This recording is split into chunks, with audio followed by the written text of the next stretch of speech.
Hello friends, ನಾನು ನಿಮ್ಮ Bahubali sir. ಅಗ್ನಿಗೆ ಸಂಬಂಧಪಟ್ಟಂತೆ ಮ್ಯಾಥ್ಸ್ ಹಾಗೂ ರೀಸನಿಂಗ್ಸ್ ಕ್ಲಾಸನ್ನು ಮಾಡ್ತಾ ಇದ್ದೀವಿ. ಅದೇ ರೀತಿ ಸೈನ್ಸ್ ಕೂಡ ಮಾಡ್ತಾ ಇದ್ದೀವಿ. ಫಿಸಿಕ್ಸ್ ಬಗ್ಗೆ ಹೇಳಂತಂದಿದ್ರಿ. ಫಿಸಿಕ್ಸ್ ಬಗ್ಗೆ ಲಾಸ್ಟ್ ಕ್ಲಾಸಲ್ಲಿ 4 ಟಾಪಿಕ್ ಮಾಡಿದ್ವಿ. ಇವತ್ತಿನ ಕ್ಲಾಸಲ್ಲಿ 4 ಟಾಪಿಕ್ ಮಾಡಿಬಿಟ್ರೆ ಟೋಟಲ್ ಆಗಿ ನಿಮ್ಮ ಅಗ್ನಿವೀರ್ ಆಗಲಿ ಬೇರೆ ಎಕ್ಸಾಮ್ಸ್ಗಾಗಲಿ ಹೆಲ್ಪ್ ಆಗುವಂಗೆ, SSGDಗೂ ಹೆಲ್ಪ್ ಆಗುವಂಗೆ ಕ್ಲಾಸಸ್ಸನ್ನು ಮಾಡ್ತಾಯಿದ್ದೀವಿ. ಸೊ ನಿನ್ನೆ ಬಂದಂತಹ SSC ರಿಸಲ್ಟ್ ಒಳಗೆ ಬಹಳ ಜನ ನಂಗೆ ಮೆಸೇಜ್ ಹಾಕಿದ್ರಿ, ಸರ್ ನಿಮ್ಮ ಆನ್ಲೈನ್ ಕ್ಲಾಸ್ ಭಾಳ ಯೂಸ್ ಆಗೈತಿ, ನೀವು ತೆಗೆದುಕೊಂಡ ಕ್ವಶನ್ಸ್ ಅದೇ ಪ್ರಕಾರಗಳಲ್ಲಿ ಬಂದವ. ಸೊ ವೆರಿ ಇಂಪಾರ್ಟೆಂಟ್ ಕ್ವಶನ್ಗಳನ್ನು ಅದೇ ರೀತಿ ಮುಂದಿನ ಈಗ ನೆಕ್ಸ್ಟ್ SSGDಗೆ ಸಂಬಂಧಪಟ್ಟಂತೆ ಕ್ಲಾಸನ್ನು ಆದಷ್ಟು ಬೇಗ ಸ್ಟಾರ್ಟ್ ಮಾಡಿ ಅಂತ ಹೇಳಿದರು. ಮಾಡ್ತೀನಿ. ಅದೇ ರೀತಿ ನಿಮ್ಮ ಪ್ರಿಪ್ರೇಷನ್ ಕಂಟಿನ್ಯೂ ಇರಲಿ. ಏನೇ ಪ್ರಾಬ್ಲಮ್ಸು ಏನೇ ನಂಗೆ ಕಮೆಂಟ್ ಮುಖಾಂತರ ಅಥವಾ ನನ್ನ ವಾಟ್ಸಪ್ ನಂಬರ್ ಕಮೆಂಟ್ ಮಾಡಿರಿ, ನಿಮಗೆ ರಿಪ್ಲೈ ಮಾಡ್ತೀನಿ. ಓಕೆ. ಅದೇ ರೀತಿ ಫಿಸಿಕಲ್ ಯಾರ್ಯಾರು ಸೆಲೆಕ್ಟ್ ಆಗಿದ್ದಾರೆ ಅವರೆಲ್ಲರೂ ಕಂಗ್ರ್ಯಾಚುಲೇಷನ್ ಹೇಳ್ತಾ ನೀವು ಫಿಸಿಕಲನ್ನು ಸ್ಟಾರ್ಟ್ ಮಾಡಿರಿ. ಓಕೆ. ಎಕ್ಸಾಮನ್ನು ಯಾರ್ಯಾರು ಪಾಸ್ ಮಾಡಿದಾರೋ ಅವರೆಲ್ಲರಿಗೂ congratulations.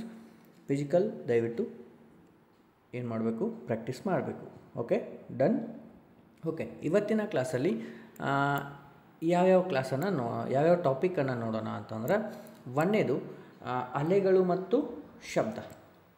Okay, waves and sound. ಆಮೇಲೆ ವಿದ್ಯುತ್, ಆಮೇಲೆ ಉಷ್ಣ ಮತ್ತು ತಾಪ, ಬೆಳಕು. ಈ 4 ಟಾಪಿಕ್ಗಳನ್ನು ಅತಿ ಇಂಪಾರ್ಟೆಂಟಾಗಿ ನೋಟ್ಸನ್ನು ಅದೇ ರೀತಿ ಬರೆದು ಸ್ವಲ್ಪ ಹ್ಯಾಂಡ್ ರೈಟಿಂಗ್ ಪ್ರಾಬ್ಲಮ್ ಆಗೈತಿ, ಕರೆಕ್ಟಾಗಿಲ್ಲ, ಅಂಡರ್ಸ್ಟ್ಯಾಂಡ್ ಮಾಡ್ಕೊರಿ. ಅದಕ್ಕೆ ನಿಮ್ಗೆ ಬೇಕಿದ್ರೆ ಸೆಂಡ್ ಮಾಡ್ತೇನೆ ಅಂತ ಹೇಳೀನಿ, ಸೆಂಡ್ ಮಾಡೋಕ್ಕಾಗಿಲ್ಲ, ಮಾಡ್ತೀನಿ. Okay, done. ಓಕೆ, ಇನ್ನು ಅದೇ ರೀತಿ ಯಾರು ಸಬ್ಸ್ಕ್ರೈಬ್ ಮಾಡಿಲ್ಲ ಸಬ್ಸ್ಕ್ರೈಬ್ ಮಾಡಿರಿ.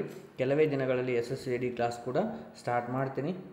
ಸರ್ ಫೀಸ್ ಏನು ರೀ ಅಂತ ಕೇಳ್ತೀರಿ. ಯಾವುದೇ ಫೀಸ್ ಇಲ್ಲ, ನಿಮ್ಮದು ಸಕ್ಸಸ್ ಆಗಬೇಕಷ್ಟೇ ಎಕ್ಸಾಮಲ್ಲಿ. ಓಕೆ, ಅದೇ ರೀತಿ ನಿಮ್ಗೆ ಯಾವ ರೀತಿ ಹೆಲ್ಪ್ ಬೇಕೋ ಆ ರೀತಿ ಹೆಲ್ಪ್ ಮಾಡ್ತೀನಿ. ಅದಕ್ಕೋಸ್ಕರ ನೀವೇನು ಮಾಡಬೇಕು, ವಿಡಿಯೋವನ್ನು ಶೇರ್ ಮಾಡಿರಿ, ಸಬ್ಸ್ಕ್ರೈಬ್ ಮಾಡಿರಿ. ಯಾರ್ಯಾರು ಸ್ಟಡಿ ಮಾಡ್ತಾರೋ ಅವರೆಲ್ಲರಿಗೂ ಶೇರ್ ಮಾಡಿರಿ. ಓಕೆ, ಈಗ ಫಸ್ಟ್ನೇದಾಗಿ ನೋಡ್ಕೊತೋಗ ಫಸ್ಟ್ ಟಾಪಿಕನ್ನು. Okay, yes. ಓಕೆ, ಫಸ್ಟು ಅಲೆಗಳು ಮತ್ತು ಶಬ್ದ. Very very important. ನೀವು ಯಾವುದೇ ಎಕ್ಸಾಮ್ಸ್ ಬರೀರಿ, ಈ ಟಾಪಿಕ್ ಮೇಲೆ 100% ಕ್ವಶನ್ ಇದ್ದೇ ಇರ್ತಾವೆ. ಅಲೆಗಳು ಮತ್ತು ಶಬ್ದ ಅಂತೇಳಿ, ವೇವ್ಸ್ ಆ್ಯಂಡ್ ಸೌಂಡ್ ಅಂತೇಳಿ. ಓಕೆ, ಇಲ್ಲಿ ಫಸ್ಟ್ ಅಲೆಗಳು ಅಂತಂದರೆ, ಅಲೆ ಮೀನ್ಸ್ ತರಂಗ, ಎರಡು ಒಂದೇ. ಮಾಧ್ಯಮಗಳಲ್ಲಿ ಕಣಗಳ ಕಂಪನ ಅಂದರೆ ಗೊತ್ತಾಗುತ್ತಲ್ಲ, ವೈಬ್ರೇಷನ್, ಅದಕ್ಕೆ ಏನಂತ ಹೇಳ್ರಿ, ಅಲೆಗಳು ಅಂತಂತೀವಿ. ಇದರಲ್ಲಿ 2 ವಿಧಗಳು ಬರ್ತವೆ. ಯಾವ್ಯಾವು ಅಲೆಗಳು? ಒಂದು ಯಾಂತ್ರಿಕ ಅಲೆಗಳು, ಆಮೇಲೆ ವಿದ್ಯುತ್ ಕಾಂತೀಯ ಅಲೆಗಳು. ಈ ಯಾಂತ್ರಿಕ ಅಲೆಗಳಲ್ಲಿ 2 ಬರ್ತವೆ, ಅಡ್ಡ ಅಲೆ ಮತ್ತು ನೇರ ಅಲೆ. ಇವುಗಳನ್ನು ಟೈಪ್ಸ್ ಬಗ್ಗೆ ಕೇಳ್ಯಾರ ಒಂದು ಎಕ್ಸಾಮ್. ಓಕೆ, 2 ಬರ್ತವೆ, ಯಾಂತ್ರಿಕ ಅಲೆ ಮತ್ತು ವಿದ್ಯುತ್ ಕಾಂತೀಯ ಅಲೆ. ಅದೇ ರೀತಿ ಅವುಗಳಲ್ಲಿ ಯಾಂತ್ರಿಕ ಅಲೆಗಳಲ್ಲಿ 2 ವಿಧ, ಅಡ್ಡ ಅಲೆ ಮತ್ತು ನೀಲ ಅಲೆ. Transversal waves and longitudinal waves ಅಂತೇಳಿ ಇಂಗ್ಲೀಷಲ್ಲಿ ಬರುತ್ತೆ. ಓಕೆ, ಡನ್ನ. ನೆಕ್ಸ್ಟ್ ಫಸ್ಟ್ ಒನ್, ಯಾಂತ್ರಿಕ ಅಲೆಗಳನ್ನು ತಗೊಳ್ಳೋಣ. ಯಾಂತ್ರಿಕ ಅಲೆಗಳು ಅಂತಂದರೆ ಏನು? ಮೆಕ್ಯಾನಿಕಲ್ ವೇವ್ಸ್ ಅಂತೀವಿ. ಓಕೆ, ಅಲೆಗಳು ಪ್ರಸರಣ ಹೊಂದಲು ಮಾಧ್ಯಮ ಅವಶ್ಯಕ. ಇಷ್ಟೇ ನೆನಪಿಟ್ಕೊಂಡ್ಬಿಡ್ರಿ. ಯಾಂತ್ರಿಕ ಅಲೆಗಳು ಏನು ಮಾಡಬೇಕು, ಅಲೆಗಳಂತಂದ್ರೆ ಏನು ರೀ, ಅಲ್ಲಿ ಮಾಧ್ಯಮದ ಅವಶ್ಯಕತೆ ಇರುತ್ತೆ ಅಷ್ಟೆ. ಫಾರ್ ಎಕ್ಸಾಂಪಲ್, ಶಬ್ದದ ಅಲೆಗಳು, ನೀರಿನ ಅಲೆಗಳು, ಭೂಕಂಪನ, ಇವೆಲ್ಲವೂ ಯಾಂತ್ರಿಕ ಅಲೆಗಳಿಗೆ ಉದಾಹರಣೆ ಆಗುತ್ತೆ. ಗೊತ್ತಾಯಿತು? ಎಸ್. ಯಾಂತ್ರಿಕ ಅಲೆಗಳಲ್ಲಿ 2 ವಿಧ ಅಂತ ಹೇಳಿದ್ವಿ. ಆ 2 ವಿಧಗಳನ್ನು ನೋಡೋಣ. ಫಸ್ಟ್, ಯಾಂತ್ರಿಕ ಅಲೆಗಳಲ್ಲಿ ಏನು ಬೇಕು, ಮಾಧ್ಯಮದ ಅವಶ್ಯಕತೆ ಇರಬೇಕು. ಇದು ಮೇನ್ ಇಂಪಾರ್ಟೆಂಟ್, ನಿಮ್ಮ ತಲೆ ಒಳಗೆ ಇರಬೇಕು. ಯಾಂತ್ರಿಕ ಅಲೆಗಳಲ್ಲಿ 2 ವಿಧ. ಒಂದು ಅಡ್ಡ ಅಲೆ. ಅಡ್ಡ ಅಲೆ ಅಂತಂದ್ರೆ ಕಣಗಳ ಕಂಪನದ ಮಾಧ್ಯಮದಲ್ಲಿ ಲಂಬವಾಗಿರುತ್ತವೆ, ಹಿಂಗಿರ್ತವೆ ಅಂತ ಹೇಳ್ತಾರೆ. ಪರ್ಪೆಂಡಿಕ್ಯುಲರ್ ಅಂತಿರಲ್ಲ ಇಂಗ್ಲೀಷ್ನಾಗ, ಹಂಗಿರ್ತವೆ. ಫಾರ್ ಎಕ್ಸಾಂಪಲ್, ನೀರಿನ ಮೇಲ್ಭಾಗದಲ್ಲಿ ಹಾಗೂ ಘನವಸ್ತುಗಳ ಮೇಲ್ಭಾಗದಲ್ಲಿ ಕಂಪನ. ಗೊತ್ತಾಗತ್ತೈತ್ರಿ? ಅದು ಹೆಂಗೆ ಇರ್ತೈತಿ? ಡೈಗ್ರಾಮ್ ಮುಖಾಂತರ ಇಲ್ಲಿ ನೋಡ್ರಿ. ಹಾಂ, ಈ ರೀತಿ ಲಂಬ ಅಲೆಗಳು ಅಂತಂದ್ರೆ. ಓಕೆ, ಈ ರೀತಿ ಇಲ್ಲಿ ಹಿಂಗೆ ಹೋಗಿ ಆಮೇಲೆ ಹಿಂಗೆ ಬರುತ್ತೆ, ಹಿಂಗೆ ಹೋಗಿ ಈ ರೀತಿ ಬರುತ್ತೆ. ಇಲ್ಲಿ ಇದೊಂದು ತಲೆ ಇಟ್ಕೊಂಡ್ಬಿಟ್ರಿ. ಏನು, ಇಲ್ಲಿಂದ ಇಲ್ಲಿಗೆ ಏನು ಡಿಸ್ಟೆನ್ಸ್ ಅಲ್ಲ, ಅದು ಲ್ಯಾಂಬ್ಡಾ ಅಂತೀವಿ. ಓಕೆ, ಆಮೇಲೆ ಇದಕ್ಕೆ ಉಬ್ಬು, ಆಮೇಲೆ ಇದು ತಗ್ಗು, ಕ್ರಸ್ಟ್ ಆ್ಯಂಡ್ ಟಫ್. ಓಕೆ, ಉಬ್ಬು ಮತ್ತು ತಗ್ಗುಗಳು. ಇಲ್ಲಿಂದ ಉಬ್ಬು ಅಂದರೆ ಇಲ್ಲಿ ನೋಡ್ರಿ, ಉಬ್ಬಿನಿಂದ ಉಬ್ಬಿಗೆ ಅಂದರೆ crust to crust or trough to trough. ಇರುವ ದೂರವನ್ನು ತರಂಗ ದೂರ ಅಂತೀವಿ. ಅದಕ್ಕೆ ಏನಂತ ನೋಟ್ ಮಾಡ್ತೀವಿ ನಾವು, ಲ್ಯಾಂಬ್ಡಾ ಅಂತೀವಿ. ಲ್ಯಾಂಬ್ಡಾ ಉಲ್ಟಾ ವಾಯು ಬರೀತಿರಲ್ಲ ಆ ರೀತಿ ಲ್ಯಾಂಬ್ಡಾ ಅಂತೀವಿ. ಓಕೆ, ಗೊತ್ತಾಯಿತು. ಏನು ಅಡ್ಡ ಅಲೆಗಳು ಅಂತಂದರೆ ಉಬ್ಬಿನಿಂದ ಉಬ್ಬಿಗೆ ಎಳೆದಂತಹ ಅಥವಾ ಕ್ರಸ್ಟ್ ಟು ಕ್ರಸ್ಟ್ ಅಥವಾ ಟಫ್ ಟು ಟಫ್ ಇರುವಂಥ ದೂರವನ್ನು ಲ್ಯಾಂಬ್ಡಾ ಅಂತೀವಿ. ಇಲ್ಲಿ ಗೊತ್ತಾಯ್ತಾ. ನೆಕ್ಸ್ಟ್, ಇನ್ನು ನೀಳ ಅಲೆಗಳು, ಲಾಂಜಿಟ್ಯೂಡ್ನಲ್ ವೇವ್ಸ್. ಇಲ್ಲಿ ಸಮಾಂತರವಾಗಿರ್ತವೆ ವೇವ್ಸ್. ಕಣಗಳ ಕಂಪನ ಮಾಧ್ಯಮದಲ್ಲಿ ಪ್ಯಾರಲಲ್ ಇರ್ತವೆ. ಅಲ್ಲಿ ಪರ್ಪೆಂಡಿಕ್ಯುಲರ್, ಇಲ್ಲಿ ಪ್ಯಾರಲಲ್. ಓಕೆ, ಲಂಬವಾಗಿ ಮತ್ತು ಸಮಾಂತರವಾಗಿ. ಇಂಗ್ಲೀಷ್ನಾಗ ನಿಮ್ಗೆ ಗೊತ್ತಿರಲಿ. ಶಬ್ದದ ಅಲೆಗಳು, ನೀರಿನ ಒಳಭಾಗದ ಕಂಪನ, ಘನ ವಸ್ತುಗಳ ಒಳಭಾಗದ ಕಂಪನ ಅಂತೀವಿ. ಫಾರ್ ಎಕ್ಸಾಂಪಲ್ ಇದನ್ನು ಚಿತ್ರದ ಮೂಲಕ ಹೆಂಗೆ ಹೇಳ್ಬೋದು, ಈ ರೀತಿ ಹೇಳ್ಬೋದು. ಅಲ್ಲಿ ಏನು ಬಂದಿತ್ತು, ಕ್ರಸ್ಟ್ ಟ್ರಫ್, ಉಬ್ಬು ಮತ್ತು ತಗ್ಗು ಬಂದಿತ್ತು. ಇಲ್ಲಿ ಸಂಪೀಡನ ಮತ್ತು ವಿರಳನ, ಕಾಂಪ್ರೆಷನ್ ಮತ್ತು ರಿರಿಗ್ರೇಷನ್ ಅಂತ, ವಿರಳನ ಅಂತ ಬರುತ್ತೆ. ಇಲ್ಲಿ ಸಂಪೀಡನ, ಇಲ್ಲಿ ಮಾರ್ಕ್ ಮಾಡಿ ನೋಡ್ರಿ. ಓಕೆ, ಇಲ್ಲಿ ಮಾರ್ಕ್ ಮಾಡಿ ಸಂಪೀಡನ ಇದು. ಆಮೇಲೆ ಇದು ವಿರಳನ, ಅಂದರೆ ಗ್ಯಾಪ್ ಜಾಸ್ತಿ ಇರುತ್ತೆ, ಅದು ವಿರಳನ ಅಂತೀವಿ.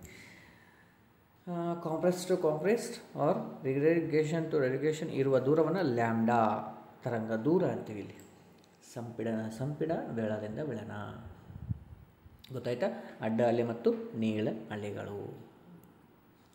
ಡನ್. ಓಕೆ, ಮುಂದಿನ ಆವೃತ್ತಿ, ಫ್ರೀಕ್ವೆನ್ಸಿ, ವೆರಿ ವೆರಿ ಇಂಪಾರ್ಟೆಂಟು. ಇದು ನಿಮಗೆ ಬರುವಂತಹ ಪ್ರಶ್ನೆ ಆಗೈತಿ. ಅಗ್ನಿವೀರಿಗೆ ಸಂಬಂಧಪಟ್ಟಂತೆ ಇಲ್ಲಿ ಇಂಪಾರ್ಟೆಂಟ್ ಅಂತ ಹಾಕಿ ನೋಡಿರಿ, ವೆರಿ ವೆರಿ ಇಂಪಾರ್ಟೆಂಟ್. ಓಕೆ, ಆವೃತ್ತಿ, ಫ್ರೀಕ್ವೆನ್ಸಿ ಅಂದರೆ ಏನು? ಒಂದು ಕ್ಷಣದಲ್ಲಿ ಉಂಟಾಗುವ ಕಣಗಳ ಕಂಪನವೇ ಆವೃತ್ತಿ, ಫ್ರೀಕ್ವೆನ್ಸಿ ಅಂತೀವಿ. F = 1/T ಅಂತ ಫಾರ್ಮುಲಾ ಇದು. Okay, F = 1/T. ಇಲ್ಲಿ ಇದ್ರ SI ಯೂನಿಟನ್ನು ಕೇಳ್ತಾರೆ ನಿಮಗೆ. ಹರ್ಡ್ಸ್ ಅನ್ನೋದು ನೆನಪಿಟ್ಕೊಳ್ಳಿ. HZ ಇಂದ ಯೂಸ್ ಮಾಡ್ತೀವಿ. ಇದು HZ ದಿಂದ ನೋಟ್ ಮಾಡ್ತೀವಿ. ಹರ್ಡ್ಸ್ ಅಂತ ನೆನಪಿಟ್ಕೋಬೇಕು. Very very important. ಓಕೆ, ಡನ್ನಾ. ನಾ ಎಲ್ಲೆಲ್ಲಿ ಇಂಪಾರ್ಟೆಂಟ್ ಅಂತೀವಿ ನಾವು ನೋಟ್ ಮಾಡ್ಕೊಂಡು ಇಟ್ಕೋರಿ, ಸಪ್ರೇಟಾಗಿ ಬರ್ಕೊಂಡು ಒಂದೊಂದು ಲೈನ್ದಾಗ. ಪೂರ್ತಿ ಟಾಪಿಕನ್ನು ಬರೆಯೋ ಅವಶ್ಯಕತೆ ಇಲ್ಲ. ಯಾವ್ಯಾವ ಪಾಯಿಂಟ್ಸ್ ಆಯ್ತು ನಾವು ಬರ್ಕೊಂಡು ಹೋಗ್ರಿ. ಭಾಳ ದೊಡ್ಡದಿತ್ತಪ್ಪ ಅಂದ್ರೆ ಸ್ಕ್ರೀನ್ಶಾಟ್ ಹೊಡ್ಕೊಂಡ್ಬಿಡೋದು ಅಷ್ಟೇ. ಓಕೆ, ಹಾಂ, ಇದು ನೋಡಿರಿ. ಏನು, ವಿ ಎಫ್ ಹಾಗೂ ಲ್ಯಾಂಬ್ಡಾಗಳಿಗೆ ಇರುವಂತಹ ಸಂಬಂಧ. ವಿ ಅಂದರೆ ಏನು? ಅಲೆಗಳ ವೇಗ. ಎಫ್ ಅಂದರೆ ಫ್ರೀಕ್ವೆನ್ಸಿ, ಆವೃತ್ತಿ. ಆಮೇಲೆ ಲ್ಯಾಂಬ್ಡಾ ತರಂಗ ದೂರ. ಇಲ್ಲ, ವಿ ಮೀಟರ್ ಪರ್ ಸೆಕೆಂಡು ಅಲೆಗಳ ವೇಗ. ಆಮೇಲೆ SI ಯೂನಿಟ್ ಫ್ರೀಕ್ವೆನ್ಸಿದ ಹರ್ಟ್ಸ್ ಅಂತ ಮೇಲೆ ನೋಡಿರಿ. ತರಂಗದ ದೂರ ಮೀಟ್ರ್ ಒಳಗೆ. ಅವುಗಳ ನಡುವಿನ ಸಂಬಂಧ ಅಂತಂದ್ರೆ ಇನ್ವರ್ಸ್ಲಿ ಪ್ರಪೋರ್ಷನ್, ಅದೇ ಇದು directly proportional to lambda. Okay, V = F × lambda ಅಂತ ಬರಿತೀವಿ. ಇಲ್ಲಿ F ಹೋದ್ರೆ ಡೈರೆಕ್ಟ್ಲಿ ಪ್ರಪೋರ್ಷನಲ್ ಟು ಲ್ಯಾಂಬ್ಡಾ ಆಗುತ್ತೆ. ಓಕೆ, ಇನ್ನು ಒಂದು ಸಿಂಪಲ್ ಫಾರ್ಮುಲಾ. ಯಾಕಂದ್ರೆ ಅಲ್ಲಿ ಒಂದು ಫಾರ್ಮುಲಾ ಬಂದೈತಲ್ಲ ಮೇಲ್ಗಡೆ, ಸಂಬಂಧ, ಇವುಗಳಿಗೆ ಇರುವ ಸಂಬಂಧ ಅಂತಂದ್ರಲ್ಲ, ಆ ಫಾರ್ಮುಲೆಯಿಂದ ಲೆಕ್ಕ ಕೊಟ್ಟೀನಿ. ಏನು, ಒಂದು ಅಲೆಯ ಆವೃತ್ತಿ 30 ಹರ್ಟ್ಜ್ ಹಾಗೂ ಅದರ ಉದ್ದ 0.1 ಮೀಟರ್ ಆಗಿದ್ದರೆ ಅಲೆಯ ವೇಗ ಎಷ್ಟು? ವೇಗ ಕೇಳ್ಯಾರ. ಅಂದ್ರೆ F = 30, ಇದು F, ಆಮೇಲೆ ಇದು ಲ್ಯಾಂಬ್ಡಾ. ಅವುಗಳ ವ್ಯಾಲ್ಯೂ ಇಲ್ಲಿ ಫಿಲ್ ಮಾಡಿದರೆ ನೀವು ಫೈನಲ್ ಆಗಿ ಆ ಥರದ ವೇಗ ಸಿಗುತ್ತೆ. ಸಿಂಪಲಾಗಿ ಗೊತ್ತಿರಲಿ. ಯಾಕಂದ್ರೆ ಇವು ಬೇಸಿಕಲಿ NCERT ಬುಕ್ಸ್ನಲ್ಲಿ ಇವೆಲ್ಲ ಕ್ವಶನ್ಸ್ ಅದಾವೆ. ಅಂದರೆ ಈ ಟೈಪ್ ನೀವು ಸ್ಟಡಿ ಮಾಡಬೇಕು. ಬೇಸಿಕ್ ಅಂತ ಇದ್ರಲ್ಲ, ನೀವು ಯಾವುದೇ ಎಕ್ಸಾಮ್ಗೆ ಹೋಗ್ರಿ ಸೈನ್ಸ್ ಬಗ್ಗೆ ಕೇಳ್ತಾರೆ ಕ್ವಶನ್ಸ್. ಹೌದಲ್ಲ? ಎಸ್, ಪ್ರಾಬ್ಲಮ್ ಬರೋ ಚಾನ್ಸಸ್ ಇದೆ. ಇದು ಅದೇ ರೀತಿ ಮಾಡ್ಬೋದು. ಓಕೆ, ನೆಕ್ಸ್ಟ್ ವಿದ್ಯುತ್ ಕಾಂತೀಯ ಅಲೆಗಳ ಬಗ್ಗೆ ನೋಡೋಣ. ವಿದ್ಯುತ್ ಕಾಂತೀಯ ಅಲೆಗಳು ವೆರಿ ವೆರಿ ಇಂಪಾರ್ಟೆಂಟ್. ಇವುಗಳ ಮೇಲೆ ಎಲ್ಲ ಎಕ್ಸಾಮ್ಸ್ಗಳಲ್ಲಿ ಒಂದಾದರೂ ಕ್ವಶನ್ ಕೇಳ್ತಾರೆ. ನೋಡಿರಿ, ಅಲೆಗಳು ಪ್ರಸರಣ ಹೊಂದಲು ಮಾಧ್ಯಮದ ಅವಶ್ಯಕತೆ ಇರುವುದಿಲ್ಲ. ಯಾಂತ್ರಿಕದಲ್ಲಿ ಇರ್ತೈತಿ, ಇಲ್ಲಿ ಇರಂಗಿಲ್ಲ. ಮಾಧ್ಯಮದ ಅವಶ್ಯಕತೆ ಇಲ್ಲ. ಮೊದಲ ಬಾರಿಗೆ ಪರಿಚಯಿಸಿದರು ಸರ್ ವಿಲಿಯಂ ಮ್ಯಾಕ್ಸ್ವೆಲ್. ಕ್ರಿಕೆಟದಾಗ ಅದನ್ನು ಮ್ಯಾಕ್ಸಿ, ಅವನದಲ್ಲ, ಇವು ಮ್ಯಾಕ್ಸ್ವೆಲ್. ಓಕೆ, ಇದು ಇಂಪಾರ್ಟೆಂಟ್. ಮ್ಯಾಕ್ಸ್ವೆಲ್ ಯಾರು ಹೇಳಿದರು? ಇದನ್ನು ಪರಿಚಯ ಯಾರು ಮಾಡಿದರು? ಸರ್ ವಿಲಿಯಂ ಮ್ಯಾಕ್ಸ್ವೆಲ್ ಅಂತೇಳಿ. ಈಗ ವಿದ್ಯುತ್ಕಾಂತೀಯ ಅಲೆಗಳು ಅವುಗಳನ್ನ ಪ್ರತಿಪಾದಿಸಿದವರು ಯಾರ್ಯಾರು ಅಂತ ನೋಡ್ಕೊತೇವೆ. ಓಕೆ ರೀ, ನೆನ್ಪಿಟ್ಕೋಬೇಕು ಇವೆಲ್ಲವೂ. Okay, next first one, radio ಅಲೆಗಳು, ರೇಡಿಯೋ ವೇವ್ಸ್ ಅಂತೀವಿ. ಇವನ್ನ ಕಂಡುಹಿಡಿದವರು ಮಾರ್ಕೋನಿ. ಓಕೆ, ಸೂಕ್ಷ್ಮ ತರಂಗಗಳು, ಮೈಕ್ರೋ ವೇವ್ಸ್ ಅಂತೀವಿ, ಪರ್ಸಿ ಸ್ಪೆನ್ನರ್. ಅವಗೆಂಪು ಕಿರಣಗಳು, ಇದು ವೆರಿ ವೆರಿ ಇಂಪಾರ್ಟೆಂಟು, ಭಾಳ ಎಕ್ಸಾಮ್ಸ್ಗಳಲ್ಲಿ ಕೇಳ್ತಾರೆ. ಇನ್ಫ್ರಾರೆಡ್ ರೇಸ್ ಅಂತೀವಿ, ವಿಲಿಯಂ ಹರ್ಷಲ್ ಇವನ ಬಗ್ಗೆ ಕೇಳ್ಯಾರ. ಆಮೇಲೆ ದೃಗೋಚರ ಕನ್ನಡ ಅಂತೀವಿ, ವಿಸಿಬಲ್ ರೇಸ್ ಅಂತೀವಿ, ಸರ್ ಐಸಾಕ್ ನ್ಯೂಟನ್ ಅವರು ಕಂಡುಹಿಡಿದರು. ಆಮೇಲೆ ನೆಳಾತೀತ ಕಿರಣಗಳು ಅಲ್ಟ್ರಾವೈಲೆಟ್ ರೇಸ್ ಅಂತೀವಿ, ಇದನ್ನ ರಿಕ್ಟರ್ ಅಂತ ವ್ಯಕ್ತಿ ಕಂಡುಹಿಡಿದರು. ನೆಕ್ಸ್ಟು ಬರುವಂಥವರು ಕ್ಷಕಿರಣಗಳು ಎಕ್ಸ್-ರೇಸ್ ಅಂತೀವಿಲ್ಲ ಅವು ವಿಲಿಯಂ ರಾಂಟ್ಜನ್ ಅವರು ಕಂಡುಹಿಡಿದರು. ಆಮೇಲೆ ಗ್ರಾಮಾ ರೇಸ್ ಅಂತೀವಿ, ಇವು ಮೋಸ್ಟ್ ಪೆನಿಟ್ರೇಟಿಂಗ್ ರೇಸ್ ಅಂತೀವಿ, ಯಾಕಂದರೆ ಭಾಳ ಅಂದರೆ ಸ್ಟ್ರಾಂಗು. ಪೌಲ್ ವಿಲ್ಲೈ ಅಂತೀವಿ, ಇವರು ಕಂಡುಹಿಡಿದರು. ಓಕೆ, ಯಾಕಂದರೆ ಇವುಗಳು ಸಿಂಗಲ್ ಒನ್ ಲೈನ್ ಕ್ವಶನಲ್ಲಿ ಕೇಳುವ ಚಾನ್ಸಸ್ ಅದ ರೀ, ನೆನಪಿರಲಿ ಯಾವುದೇ ಎಕ್ಸಾಮ್ ಇರಲಿ. ಓಕೆ, ಈಗ ಈ ಚಿತ್ರವನ್ನು ನೋಡಿರಿ ಯಾಕಂತ ಗೊತ್ತಾಗುತ್ತೆ. ಈಗ ರೇಡಿಯೋ ವೇವ್ಸಿಂದ ಸ್ಟಾರ್ಟ್ ಮಾಡಿ ನಾನು ಲಾಸ್ಟಿಗೆ ಗಾಮಾ ರೇಸ್ವರೆಗೂ ಎಂಡ್ ಮಾಡಿ. ಓಕೆ, ಇಲ್ಲಿ ಲ್ಯಾಂಬ್ಡಾ ಅಂದರೆ ವೇವ್ ಲೆಂತು, ಇಲ್ಲಿ ಬರ್ತೀನಿ ನೋಡಿರಿ. ಓಕೆ, ಇಲ್ಲಿ ಐತಲ್ಲ ಲ್ಯಾಂಬ್ಡಾ ವೇವ್ ಲೆಂತು, ಆಮೇಲೆ ಅದು ಸ್ಪೀಡು, ಆಮೇಲೆ ಫ್ರೀಕ್ವೆನ್ಸಿ. ಹಿಂಗೆ ಆಗುತ್ತೆ, ಹಿಂಗೆ ಈ ಲೈನಿಂದ ನಾವು ಹೋಗುವಾಗ ಏನೇನು ಇನ್ಕ್ರೀಸ್ ಆಗುತ್ತೆ, ಏನೇನು ಡೌನ್ ಆಗುತ್ತೆ. ರೇಡಿಯೋ ವೇವ್ಸಿಂದ ಗಾಮಾ ಹೋಗುತ್ತೆ ಮುಂದೆ ವೇವ್ ಲೆಂತ್ ಕಡಿಮೆ ಇರುತ್ತೆ ನೋಡಿರಿ ಗ್ಯಾಪ್ ಐತಿಲ್ಲ, ಇಲ್ಲಿ ಗ್ಯಾಪ್ ಐತಿಲ್ಲ, ಎಸ್ ಅದು ಕಡಿಮೆ ಇರುತ್ತೆ, ಸ್ಪೀಡು ಕಮ್ಮಿ ಇರುತ್ತೆ, ಫ್ರೀಕ್ವೆನ್ಸಿ ಜಾಸ್ತಿ ಇರುತ್ತೆ, ವೇವ್ ಲೆಂತ್ ಜಾಸ್ತಿ ಅದ. ಓಕೆ, ಇದೇ ರೀತಿ ನೀವು ಉಲ್ಟಾ ಬಂದ್ರೆ ಅಂದ್ರೆ ನೋಡಿರಿ, ಇವು ಎರಡು ಕಡಿಮೆ ಆಗ್ತಾವೆ, ಇವೆರಡು ಹೆಚ್ಚಾಗ್ತಾವೆ. ಹಿಂಗೆ ಉಲ್ಟಾ ಬರ್ರಿ, ಇದು ಉಲ್ಟಾ ಬಂದಾಗ, ಇದು ಹಿಂಗೆ ಹೋದಾಗ. ಇದು ಬೇಸಿಕ್ ನಿಮಗೆ ಯಾಕಂತಂದ್ರೆ ಯಾವುದ್ರದ್ದು ಹೆಚ್ಚೈತಿ ಯಾವುದ್ರದ್ದು ಕಮ್ಮಿ ಐತಿ ಫ್ರೀಕ್ವೆನ್ಸಿ ಅಂತ ಕೇಳಿದಾಗ ಇದನ್ನು ಒಂದು ನೆನಪಿಟ್ಕೊಂಡ್ರಂದ್ರೆ ನೀವು ಎಲ್ಲ ಯಾವುದೇ ಕೇಳಿದರೂ ಹಾಕ್ಬೋದು. ಗೊತ್ತಾಯ್ತಾ? ಡನ್. ನೆಕ್ಸ್ಟ್ ಇವು ಕೆಲವೊಂದು ಕೇಳಿದಂಥ ಪ್ರಶ್ನೆಗಳದವ ನೋಡಿರಿ. ಏನು ಕೇಳೋಣ, ಈ ಕೆಳಗಿನ ವಿದ್ಯುತ್ ಕಾಂತೀಯ ಅಲೆಗಳನ್ನು ಅವುಗಳ ತರಂಗ ದೂರದ ಏರಿಕೆ ಕ್ರಮದಲ್ಲಿ ಜೋಡಿಸಿ. ಈಗ ನೋಡಿರಿ ಮೇಲ್ಗಡೆನೇ ಹೇಳೀನಿ, ತರಂಗ ದೂರದ ಏರಿಕೆ ಕ್ರಮದಲ್ಲಿ ಜೋಡಿಸಿ ಅಂತಂದಾಗ ನೋಡಿರಿ ನೀವು ಜೋಡಿಸ್ರಿ. ಆಲ್ರೆಡಿ ನಾನು ಆನ್ಸರನ್ನು ಮಾರ್ಕ್ ಮಾಡಿದ್ದೀನಿ ನೋಡಿರಿ, ಅದರ ಪ್ರಕಾರ ಜೋಡಿಸುವಂಥವ್ರು ಇದ ಬರುತ್ತಿಲ್ಲ ನೋಡಿರಿ. ಓಕೆ, ಇದು ಒಂದು ಕ್ವಶನ್ ಅದ, ನಿಮಗೆ ಗೊತ್ತಿರಲಿ, ಯಾಕಂದರೆ ಕೆಲವು ಕಡೆ ಬೇರೆ ಸ್ಟೇಟ್ ಗೌರ್ಮೆಂಟಲ್ಲಿ ಬಂದಿರ್ತಾವೆ, ಸೊ ಅವುಗಳನ್ನೂ ಕೂಡ ನಿಮ್ಗೆ ಹಾಕಿ. ನೆಕ್ಸ್ಟು ನೋಡಿರಿ, ಹಾಂ, ವಿದ್ಯುತ್ ಕಾಂತೀಯ ಅಲೆಗಳ ಅನ್ವಯ. ಈಗೇನು ಹೇಳ್ತೀನಲ್ಲ ಇವುಗಳನ್ನು ಮೇಲಿನಕ್ಕಿಂತಲೂ ವೆರಿ ಇಂಪಾರ್ಟೆಂಟು ಅಪ್ಲಿಕೇಶನ್ಸ್ ಏನದಾವಲ್ಲ ಇವು ಭಾಳ ಎಕ್ಸಾಮ್ಸ್ಗಳಲ್ಲಿ ಸ್ಟೇಟ್ ಹಿಡ್ಕೊಂಡು ಸೆಂಟ್ರಲ್ಲು PC ಟು DC ವರ್ಗೂ ಅದೇ ರೀತಿ ಅಗ್ನಿವೀರವರೆಗೆ ಹಿಡ್ಕೊಂಡು ಎಲ್ಲ ಕಡೆ ಕ್ವಶನ್ಸು ಇದ್ರ ಬಗ್ಗೆ ಕೇಳ್ಯಾರ. Okay, first one radio waves ಅಂತೀವಿ. ಫಸ್ಟ್ ಒನ್ ಯಾವುದು? Radio waves. ನೀವು ಟೈಮ್ ಇದ್ದರೆ ಬರ್ಕೊತ ಹೋಗ್ರಿ, ಇಲ್ಲ ಜಸ್ಟ್ ಕೇಳ್ಕೊತ ಹೋಗ್ರಿ.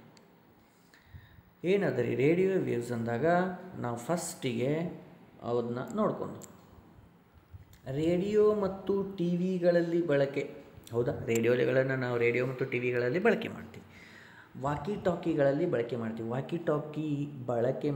ಓಕೆ ಸರ್, ವಾಕಿ ಟಾಕಿ ಅದಕ್ಕೆ ವೈರ್ ಇರೋಂಗಿಲ್ಲ, ಏನಿರೋಂಗಿಲ್ಲ, ಬರೀ ಚಾರ್ಜಿಂಗ್ ಇದ್ರ ಮೇಲೆ ಇರುತ್ತೆ.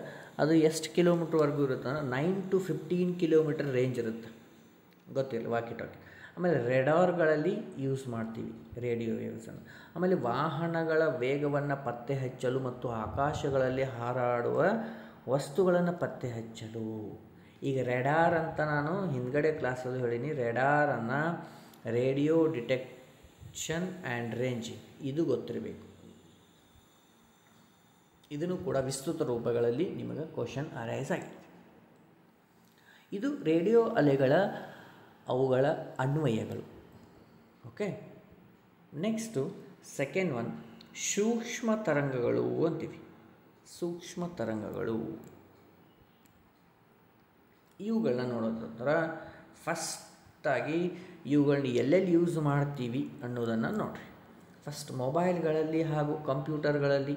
ಯಾಕ್ರಿ? ಸಂವಹನ ಮಾತಾಡೋಕೆ ತಂತಿರಹಿತ ಧ್ವನಿವರ್ಧಕ ಬಳಕೆ ಇದೆ. ಮೊಬೈಲ್ ಬಂತ ತಂತಿವರ್ಧಕ, ಯಾಕಂದ್ರೆ ಇದನ್ನು ಎದಕ್ಕೆ ನೋಟ್ ಮಾಡೀನಿ ಅಂದರೆ ಹಿಂಗೆ ಕೇಳ್ಯಾರ ಕ್ವಶನ್, ಇದು ಕ್ವಶನ್ ಅರೈಸ್ ಆಗೈತಿ. ಮೂರನೇದು ಕ್ರಿಕೆಟ್ಗಳಲ್ಲಿ ಚೆಂಡಿನ ವೇಗವನ್ನು ಕಂಡುಹಿಡಿಯಲು ಯಾವ ಅಲೆಗಳ ಬಳಕೆ ಮಾಡುತ್ತಾರೆ? ಯಾವುದು? ಸೂಕ್ಷ್ಮ ತರಂಗ. ಹಾಂ, ಇಷ್ಟ ವೇಗದಾಗ ಹೋಗೈತಿ, 130 km/h ವೇಗದಲ್ಲಿ ಎಸೆದಾನ ಬಾಲು, ಗೊತ್ತಾಗತ್ತಲ್ಲ. ಅದನ್ನು ಹೆಂಗೆ ಕಂಡುಹಿಡಿತಾರೆ? ಸೂಕ್ಷ್ಮ ತರಂಗಗಳ ಮೇಲೆ ಕಂಡುಹಿಡಿತಾರೆ. ನೆಕ್ಸ್ಟು ಯಂತ್ರಗಳಲ್ಲಿ ಆಟೋಮೊಬೈಲ್ಗಳ ವೇಗ ಪತ್ತೆ ಹಚ್ಚಲು, ಆಮೇಲೆ ಅಣುಗಳ ರಚನೆ ಅಧ್ಯಯನ ಮಾಡಲು ಬಳಕೆ ಮಾಡ್ತಾರೆ. ಅದೇ ರೀತಿ ಮೈಕ್ರೋ ಓವನ್ಗಳಲ್ಲಿ ಬಳಕೆ ಮಾಡ್ತಾರೆ. ಗೊತ್ತಾಯಿತು? ಮೈಕ್ರೋ ಓವನ್ಗಳಲ್ಲಿ. ಸ್ನಾಯುಗಳ ಚಿಕಿತ್ಸೆಯಲ್ಲಿ ಬಳಕೆ ಮಾಡ್ತಾರೆ ನೋಡಿರಿ. ಇದನ್ನು ಕ್ವಶನ್ ಕೇಳ್ಯಾರ ನೋಡಿರಿ. ಸ್ನಾಯುಗಳ ಚಿಕಿತ್ಸೆಯಲ್ಲಿ ಸೂಕ್ಷ್ಮ ತರಂಗಗಳನ್ನು ಯೂಸ್ ಮಾಡ್ತೀವಿ. ಅನ್ವಯಗಳು ವೆರಿ ವೆರಿ ಇಂಪಾರ್ಟೆಂಟು, ಇವುಗಳನ್ನ ಕೇಳಬೇಕು. ಓಕೆ, ಗೊತ್ತಾಯಿತು? ನೆಕ್ಸ್ಟ್ ಹೋಗೋಣ್ರಿ. ಓಕೆ, ಇಲ್ಲಿ ಮೊಬೈಲ್ಗಳಲ್ಲಿ ರೇಂಜನ್ನು ಕೊಟ್ಟೀನಿ, ಇದು ಸ್ವಲ್ಪ ಗೊತ್ತಿರಲಿ. ನೆಕ್ಸ್ಟ್ ಮೂರನೇದು ಅವಗೆಂಪು ಕಿರಣಗಳು. ಇದು ಭಾಳ ಇಂಪಾರ್ಟೆಂಟು. ಇವುಗಳ ಬಗ್ಗೆ ಭಾಳ ಸಲ ಕ್ವಶನ್ಸ್ಗಳನ್ನು ಕೇಳ್ಯಾರ. ನೋಡೋಣ ಏನೇನದ. ಫಸ್ಟ್ ಒನ್, ಇರುಳು ದೃಷ್ಟಿ ಸಾಧನಗಳಲ್ಲಿ ನೈಟ್ ವಿಷನ್ ಟೆಕ್ನಾಲಜಿ ಅಂತ ಯೂಸ್ ಮಾಡ್ತೀವಲ್ಲ, ಅದರಲ್ಲಿ ಬಳಕೆ ಮಾಡ್ತಾರೆ. ರಿಮೋಟ್ಗಳಲ್ಲಿ TV, door lockers, AC control, ಇವೆಲ್ಲ ರಿಮೋಟ್ಸ್ ಇರ್ತಾವೆ. ಫ್ಯಾನ್ ಅದ್ರ ರಿಮೋಟ್ ಇರ್ತಾವೆ, ಅಲ್ಲಿ ಬಳಸ್ತಾರೆ. ಆಮೇಲೆ ಎಣಿಕೆ ಯಂತ್ರಗಳ ನೋಟ್ ಎಣಿಸ್ತಿರಲ್ಲ ಬ್ಯಾಂಕ್ ಒಳಗೆ, ಅಲ್ಲಿ ಕೂಡ ಇದನ್ನು ಕ್ವಶನ್ ಕೇಳ್ಯಾರ. ಅವಗೆಂಪು ಕಿರಣಗಳನ್ನು ಬಳಸ್ತಾರೆ. ಕಾರ್ಖಾನೆಗಳ ವಸ್ತುಗಳನ್ನು ಎಣಿಸಲು ಈ ಕಾರ್ಖಾನೆ ಯಾವುದು ಶುಗರ್ ಫ್ಯಾಕ್ಟ್ರಿ ಎಷ್ಟು ಚೀಲ ಅದಾವ ಏನು ಅವೆಲ್ಲ ಕೌಂಟ್ ಮಾಡೋಕೆ ಅದೇ ರೀ. ಬಟ್ಟೆಗಳ ಮೇಲೆ ಪ್ರಿಂಟ್ ಹಾಕ್ತಿರಲ್ಲ ನೀವು, ನೇಮು, ಅವ್ರ ಫೋಟೋ ಇವ್ರ ಫೋಟೋ ಹಾಕ್ತಿರಲ್ಲ ಅದು. ನೆಕ್ಸ್ಟು ಲೇಸರ್ ಕ್ರಿಯೆಯಲ್ಲಿ ಬಳಕೆ. ಕಣ್ಣಿನ ಶಸ್ತ್ರಚಿಕಿತ್ಸೆ ಮಾಡ್ತಾರೆ, ಲೇಸರ್ ಯೂಸ್ ಮಾಡ್ತಾರೆ, ಅಲ್ಲಿ ಕೂಡ ಬಳಕೆ ಮಾಡಿ. ಲೇಸರ್ ಅಂದರೆ ಏನು? Light amplification by stimulated emission of the radiation. ಆ ಲಾಸ್ಟಲ್ಲಿ ಹೇಳೀನಿ, ಇದ್ರಾಗೂ ಬಂದದ. CC ಕ್ಯಾಮ್ರಾಗಳಲ್ಲಿ ಬಳಸ್ತೀವಿ. CC ಕ್ಯಾಮ್ರಾ ಅಂತಂದರೆ ಅದ್ರದ್ದು ವಿಸ್ತೃತ ರೂಪ ಏನು ಯಾರಿಗೂ ಗೊತ್ತಿರಂಗಿಲ್ಲ. ಅದು closed circuit camera. Closed circuit camera. Okay, ಗೊತ್ತಿರಬೇಕು. ಸಿಂಪಲ್ ಅನಿಸುತ್ತೆ. CC ಕ್ಯಾಮ್ರಾ ಅಂದರೆ ಏನು ಯಾರಿಗೆ ಗೊತ್ತು? ಯಾರಾದರೂ ಗೊತ್ತಿಲ್ಲರಿ ನಂಗೆ ಅನ್ಬಾರ್ದು. ಕ್ಲೋಸ್ ಸರ್ಕ್ಯೂಟ್ ಕ್ಯಾಮ್ರಾ ಅಂತ ಹೇಳಬೇಕು. ಓಕೆ, ನೆಕ್ಸ್ಟು ಕತ್ತಲೆಯ ಕೋಣೆಯಲ್ಲಿ ವಸ್ತುಗಳನ್ನು ಗುರುತಿಸಲು, ಆಮೇಲೆ ವಸ್ತುಗಳ ಅಥವಾ ವ್ಯಕ್ತಿಗಳ ತಾಪವನ್ನು ಪತ್ತೆ ಹಚ್ಚಲು, ಟೆಂಪ್ರೇಚರ್ ಎಷ್ಟೈತಿ ಚೆಕ್ ಮಾಡೋಕ್ಕದು. ಆಮೇಲೆ ಜಾಗತಿಕ ತಾಪಮಾನದ ಏರಿಕೆಗೆ ಕಾರಣವಾದ ವಿಕಿರಣಗಳು. ಇದನ್ನು ಕೇಳ್ಯಾರ ನೋಡ್ರಿ. ಜಾಗತಿಕ ತಾಪಮಾನ ಏರಿಕೆಯಾಗಲು ಯಾವ ಕಿರಣಗಳು ಕಾರಣವಾಗಿವೆ? ಅವಗೆಂಪು ಕಿರಣಗಳು. ಸ್ವಯಂಚಾಲಿತ ಬಾಗಿಲುಗಳಲ್ಲಿ ಹಾಗೂ ಎಚ್ಚರಿಕೆ ಗಂಟೆಗಳಲ್ಲಿ. ಈಗ ಯಾವುದಾದ್ರೂ ಈಗ ಮೆಟ್ರೋ ಸ್ಟೇಷನ್ ಹೋದ್ಮೇಲೆ ಮೆಟ್ರೋ ಡೋರ್ ತನ್ನಿಂದ ತಾನೇ ಸೆನ್ಸರ್ ಮೇಲೆ ಓಪನ್ ಆಗುತ್ತೆ. ಅದೇ ರೀತಿ ಧಾರವಾಡ ಹುಬ್ಳಿಗೆ ಹೋದ್ರೆ ನೀವು ಚಿಗರಿ ಬಸ್ಸಲ್ಲಿ ಸೆನ್ಸರ್ ಮೇಲೆ ಸ್ವಯಂಚಾಲಿತ ಬಾಗಿಲುಗಳದ, ಅವುಗಳಲ್ಲಿ ಕೂಡ ಬಳಸ್ತಾರೆ. ಸೌರ ವಲಯಗಳಲ್ಲಿ ಕೂಡ ಬಳಸ್ತಾರೆ. ಸೊ ಇವೆಲ್ಲವೂ ಏನು ಹೇಳ್ರಿ ಅವಗೆಂಪು ಕಿರಣಗಳ ಉಪಯೋಗಗಳು. PCಗೆ ಅಂತೂ 100% ಅಂತೂ ನೀವು ಓದಬೇಕು. ಉಳ್ಕಿದ್ದ ಎಕ್ಸಾಮ್ ಅಂತೂ 100% ಅಲ್ಲ 200% ಎಲ್ಲದಕ್ಕೂ ಓದಬೇಕು. ಯಾಕೆ ಹೇಳ್ತೀನಿ ಅಂತಂದ್ರೆ PCಗೆ ಓದ್ಬೇಕಂದ್ರೆ ಮುಂದಿನ ಎಕ್ಸಾಮ್ಗೆ ಓದಬೇಕಂದಂಗೆ, ಹೌದಿಲ್ಲ? ಎಸ್. ದೃಗ್ಗೋಚರ ಕಿರಣಗಳು, ವಿಸಿಬಲ್ ರೇಸ್ ಅಂತೀವಿ. ವಸ್ತುಗಳ ಗುರುತು ಬಳಕೆ. ಆಮೇಲೆ ರೋಹಿತ ಸ್ಪೆಕ್ಟ್ರಮ್ ಅಂತೀವಲ್ಲ, ಬಣ್ಣಗಳನ್ನು ಅಧ್ಯಯನ ಮಾಡಲು. ಸೂಕ್ಷ್ಮದರ್ಶಕಗಳಲ್ಲಿ ಬೆಳಕು ಪ್ರತಿಫಲಿಸಲು, ಕಣ್ಣಿಗೆ ಕಾಣದ ಜೀವಿಗಳನ್ನು ನೋಡಲು. ಯಾಕೆ ಯೂಸ್ ಮಾಡ್ತೀವಿ? ದೃಗ್ಗೋಚರ ಬೆಳಕನ್ನು ಯೂಸ್ ಮಾಡ್ತೀವಿ. ನೆಕ್ಸ್ಟು ನೇಳಾತೀತ ಕಿರಣಗಳು. ನೇಳಾತೀತ ಕಿರಣಗಳು ಇವುಗಳ ಬಗ್ಗೆ ನೋಡೋಣ. ಇದು ವೆರಿ ವೆರಿ ಇಂಪಾರ್ಟೆಂಟ್. ಇವುಗಳ ಬಗ್ಗೆ ಕ್ವಶನು ಭಾಳ ಸಲ ಅರೈಸ್ ಆಗಿದೆ. ಓಕೆ, ಯಾವುದು? ನೇಳಾತೀತ ಕಿರಣಗಳ ಬಗ್ಗೆ ನೋಡೋಣ. ಕ್ಯಾನ್ಸರ್ ಚಿಕಿತ್ಸೆಗೆ ಬಳಕೆ. ಸ್ಫೋಟಕಗಳನ್ನು ಪತ್ತೆ ಹಚ್ಚಲು ಬಳಕೆ ಮಾಡ್ತೀವಿ. ಕೋಟಾ ನೋಟ್ ಈಗ ಕೋಟಾನು ಬರ್ತಾವಲ್ಲ, ಅವುಗಳನ್ನೆಲ್ಲ ಕಂಡು ಹಿಡಿಯೋಕೆ ಕೋಟಾ ಯಾವುದು, ಕರೆಕ್ಟ್ ಯಾವುದು, ಒರಿಜಿನಲ್ ಯಾವುದು ಅದು ಕಂಡು ಹಿಡಿಯೋಕೆ ನೇಳಾತೀತ ಕಿರಣಗಳನ್ನು ಯೂಸ್ ಮಾಡ್ತೀವಿ. ಕೇಳಿದ ಪ್ರಶ್ನೆಗಳಿವೆಲ್ಲ ಮಾರ್ಪಣತಿ ನೋಡಿ. ಬೆಳಚು ಪತ್ತೆ ಹಚ್ಚಲು ಬಯೋಮೆಟ್ರಿಕ್ಗಳಲ್ಲಿ ಬಳಕೆ. ನಿಮ್ಮದು ಬಯೋಮೆಟ್ರಿಕ್ ಗೌರ್ಮೆಂಟ್ ಆಫೀಸಲ್ಲಾಗಲಿ, ಈಗ ಶಾಲಾ ಕಾಲೇಜುಗಳಲ್ಲಿ ಮಾಡ್ಯಾರ. ಟೀಚರ್ ಸ್ಟಾಫ್ ಆಗಲಿ, ಯಾವುದೇ ಗೌರ್ಮೆಂಟ್ ಜಾಬ್ ಇದ್ದವರು ತಂಬತ್ತಾರಲ್ಲ, ಅದು ಬೆಳಚು ತಂತ್ರಜ್ಞಾನ. ಆಮೇಲೆ ಜೆರಾಕ್ಸ್ ಯಂತ್ರಗಳಲ್ಲಿ, ಜೆರಾಕ್ಸ್ ಮೆಷಿನ್ಗಳಲ್ಲಿ ಇದೇ ಯೂಸ್ ಮಾಡ್ತಾರೆ. ನೀರಿನ ಶುದ್ಧೀಕರಣಗಳ ಬ್ಯಾಕ್ಟೀರಿಯಾ ಕೊಲ್ಲಲು ಯೂಸ್ ಮಾಡ್ತಾರೆ. ಇದು ATM ಯಂತ್ರಗಳಲ್ಲಿ ರೊಕ್ಕ ಬರ್ಬೇಕಲ್ಲ ಹೊರಗೆ, ಅದು ಕೂಡ ಇದೇ ನೇಳಾತೀತ ಕಿರಣಗಳನ್ನು ಯೂಸ್ ಮಾಡ್ತಾರೆ. ನೆಕ್ಸ್ಟು ಮಗುವಿನ ಮೃದು ಮೂಳೆಯ ಬೆಳವಣಿಗೆಗೆ ಸಹಕರಿಸುತ್ತದೆ. ಆಮೇಲೆ ಇವು ಭೂಮಿಯ ತನಕ ತಲುಪಿ ದ್ಯುತಿ ಸಂಶ್ಲೇಷಣೆ ವಿಟಮಿನ್ ಡಿ ಸೌರಕೋಶಗಳಿಗೆ ಸಹಕರಿಸುತ್ತವೆ. ಗೊತ್ತಾಯ್ತಲ್ಲ, ವಿಟಮಿನ್ ಡಿ ಬೆಳಗ್ಗೆ ಹೊತ್ತು 8 ಗಂಟೆಯವರೆಗೂ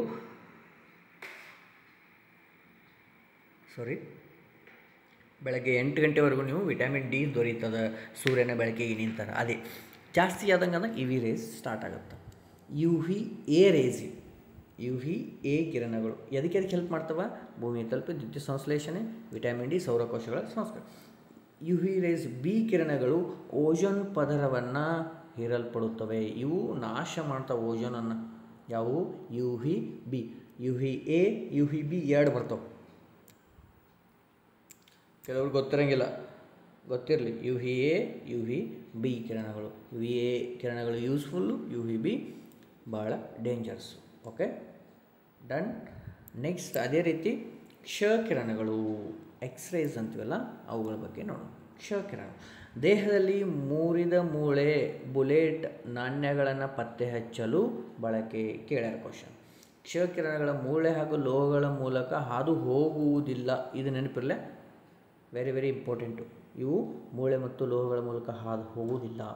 ಲೋಹಗಳ ಬಿರುಕು ಪತ್ತೆ ಹಚ್ಚಲು ದೊಡ್ಡ ದೊಡ್ಡ ಫ್ಯಾಕ್ಟ್ರಿಗಳಲ್ಲಿ ಯಾವುದಾದ್ರೂ ಟ್ಯಾಂಕರ್ ಆಗಲಿ ಏನೇ ಆಗಲಿ ಅವು ಬಿರುಕಾಗಿತ್ತಂದ್ರೆ ಕಂಡುಹಿಡಿಯಕ್ಕೆ ಮಾಡ್ತಾರೆ. ಪರಮಾಣು ರಚನೆ ಅಧ್ಯಯನ ಮಾಡಲು ಬಳಕೆ ಮಾಡ್ತಾರೆ. ಗೊತ್ತಾಯ್ತಲ್ಲ ಕ್ಷ ಕಿರಣಗಳ ಬಗ್ಗೆ. ಆಮೇಲೆ ಕೊನೆಯಲ್ಲಿ ಗಾಮಾ ಕಿರಣಗಳಂತ ಬರ್ತಾವೆ. ಇದ್ರ ಬಗ್ಗೆನೂ ಕೆಲವೊಂದು ಕ್ವಶನ್ಸ್ ಅರೈಸ್ ಆಗ್ಯಾವೆ. ಇಲ್ಲಿ ಬರ್ದಿ ನೋಡಿ, ಇಂಪಾರ್ಟೆಂಟ್ ಇದೆ. ಬೈಜಿಕ ಕ್ರಿಯೆಗಳಲ್ಲಿ ವಿದಳನ ಕ್ರಿಯೆ ನಡೆಸಿ ಶಕ್ತಿ ಬಿಡುಗಡೆ ಮಾಡಲು ಬಳಕೆ ಮಾಡ್ತಾರೆ ಗಾಮಾ ರೇಸ್. ಕಿಡ್ನಿಗಳಲ್ಲಿ ಕಲ್ಲು ಪತ್ತೆ ಹಚ್ಚಲು, ನಿಮ್ಮ ಕಿಡ್ನಿಗಳಲ್ಲಿ ಕಲ್ಲಿಗೆ, ಹೊಟ್ಟೆಗೆ ಕಲ್ಲಿಗೆ ಅಂತಲ್ಲ, ಹೊಟ್ಟೆಗೆ ಹೋಗಲು ಕಿಡ್ನಿ ಒಳಗಿರ್ತಾವೆ, ಹೊಟ್ಟೆಗೆ ಅಂತಾರೋ, ಹೌದಲ್ಲ? ಎಸ್. ಪತ್ತೆ ಹಚ್ಚಲು ಮತ್ತು ಕರಗಿಸಲು ಬಳಸುತ್ತಾರೆ. ಈ ಕ್ರಿಯೆಗೆ ನೆಫ್ರೋಲಿಥೋಟಮಿ ಅಂತೀವಿ. ನೆಫ್ರೋಲಿಥೋಟಮಿ ಇದು ಹೈಯರ್ ಎಕ್ಸಾಮ್ಸ್ಗಳಲ್ಲಿ very very important point. PSI ಆಗಲಿ KS ಆಗಲಿ ಗೊತ್ತಿರಲಿ. ವೈದ್ಯಕೀಯ ಉಪಕರಣಗಳನ್ನು ಸಂಸ್ಕರಿಸಲು ಗಾಮಾ ರೇಸನ್ನು ಯೂಸ್ ಮಾಡ್ತೀವಿ. ಓಕೆನಾ? ಈ ರೀತಿ 8 ಕಿರಣಗಳ ಬಗ್ಗೆ ನಾವು ಅಧ್ಯಯನ ಮಾಡಿದ್ದೀವಿ, ಅವುಗಳ ಅನ್ವಯಗಳನ್ನು. ಓಕೆ, ಅದೇ ರೀತಿ ಇನ್ನು ಈಗ ಅಲೆಗಳ ಬಗ್ಗೆ ಆಯಿತು. ಇನ್ನು ಶಬ್ದ, ಸೌಂಡ್ ಅಂತೀವಿ. ಓಕೆ, ಹಿಂದಿಂದೆಲ್ಲ ಅರ್ಥ ಆಯ್ತಲ್ಲ? ಅರ್ಥ ಆಯಿತು. ಏನು ಶಬ್ದ, ಸೌಂಡ್ ಅಂತೀವಿ.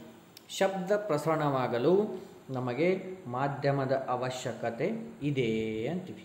ಏನು? ಶಬ್ದ ಪ್ರಸರಣವಾಗಲು ಮಾಧ್ಯಮದ ಅವಶ್ಯಕತೆ ಇದೆ.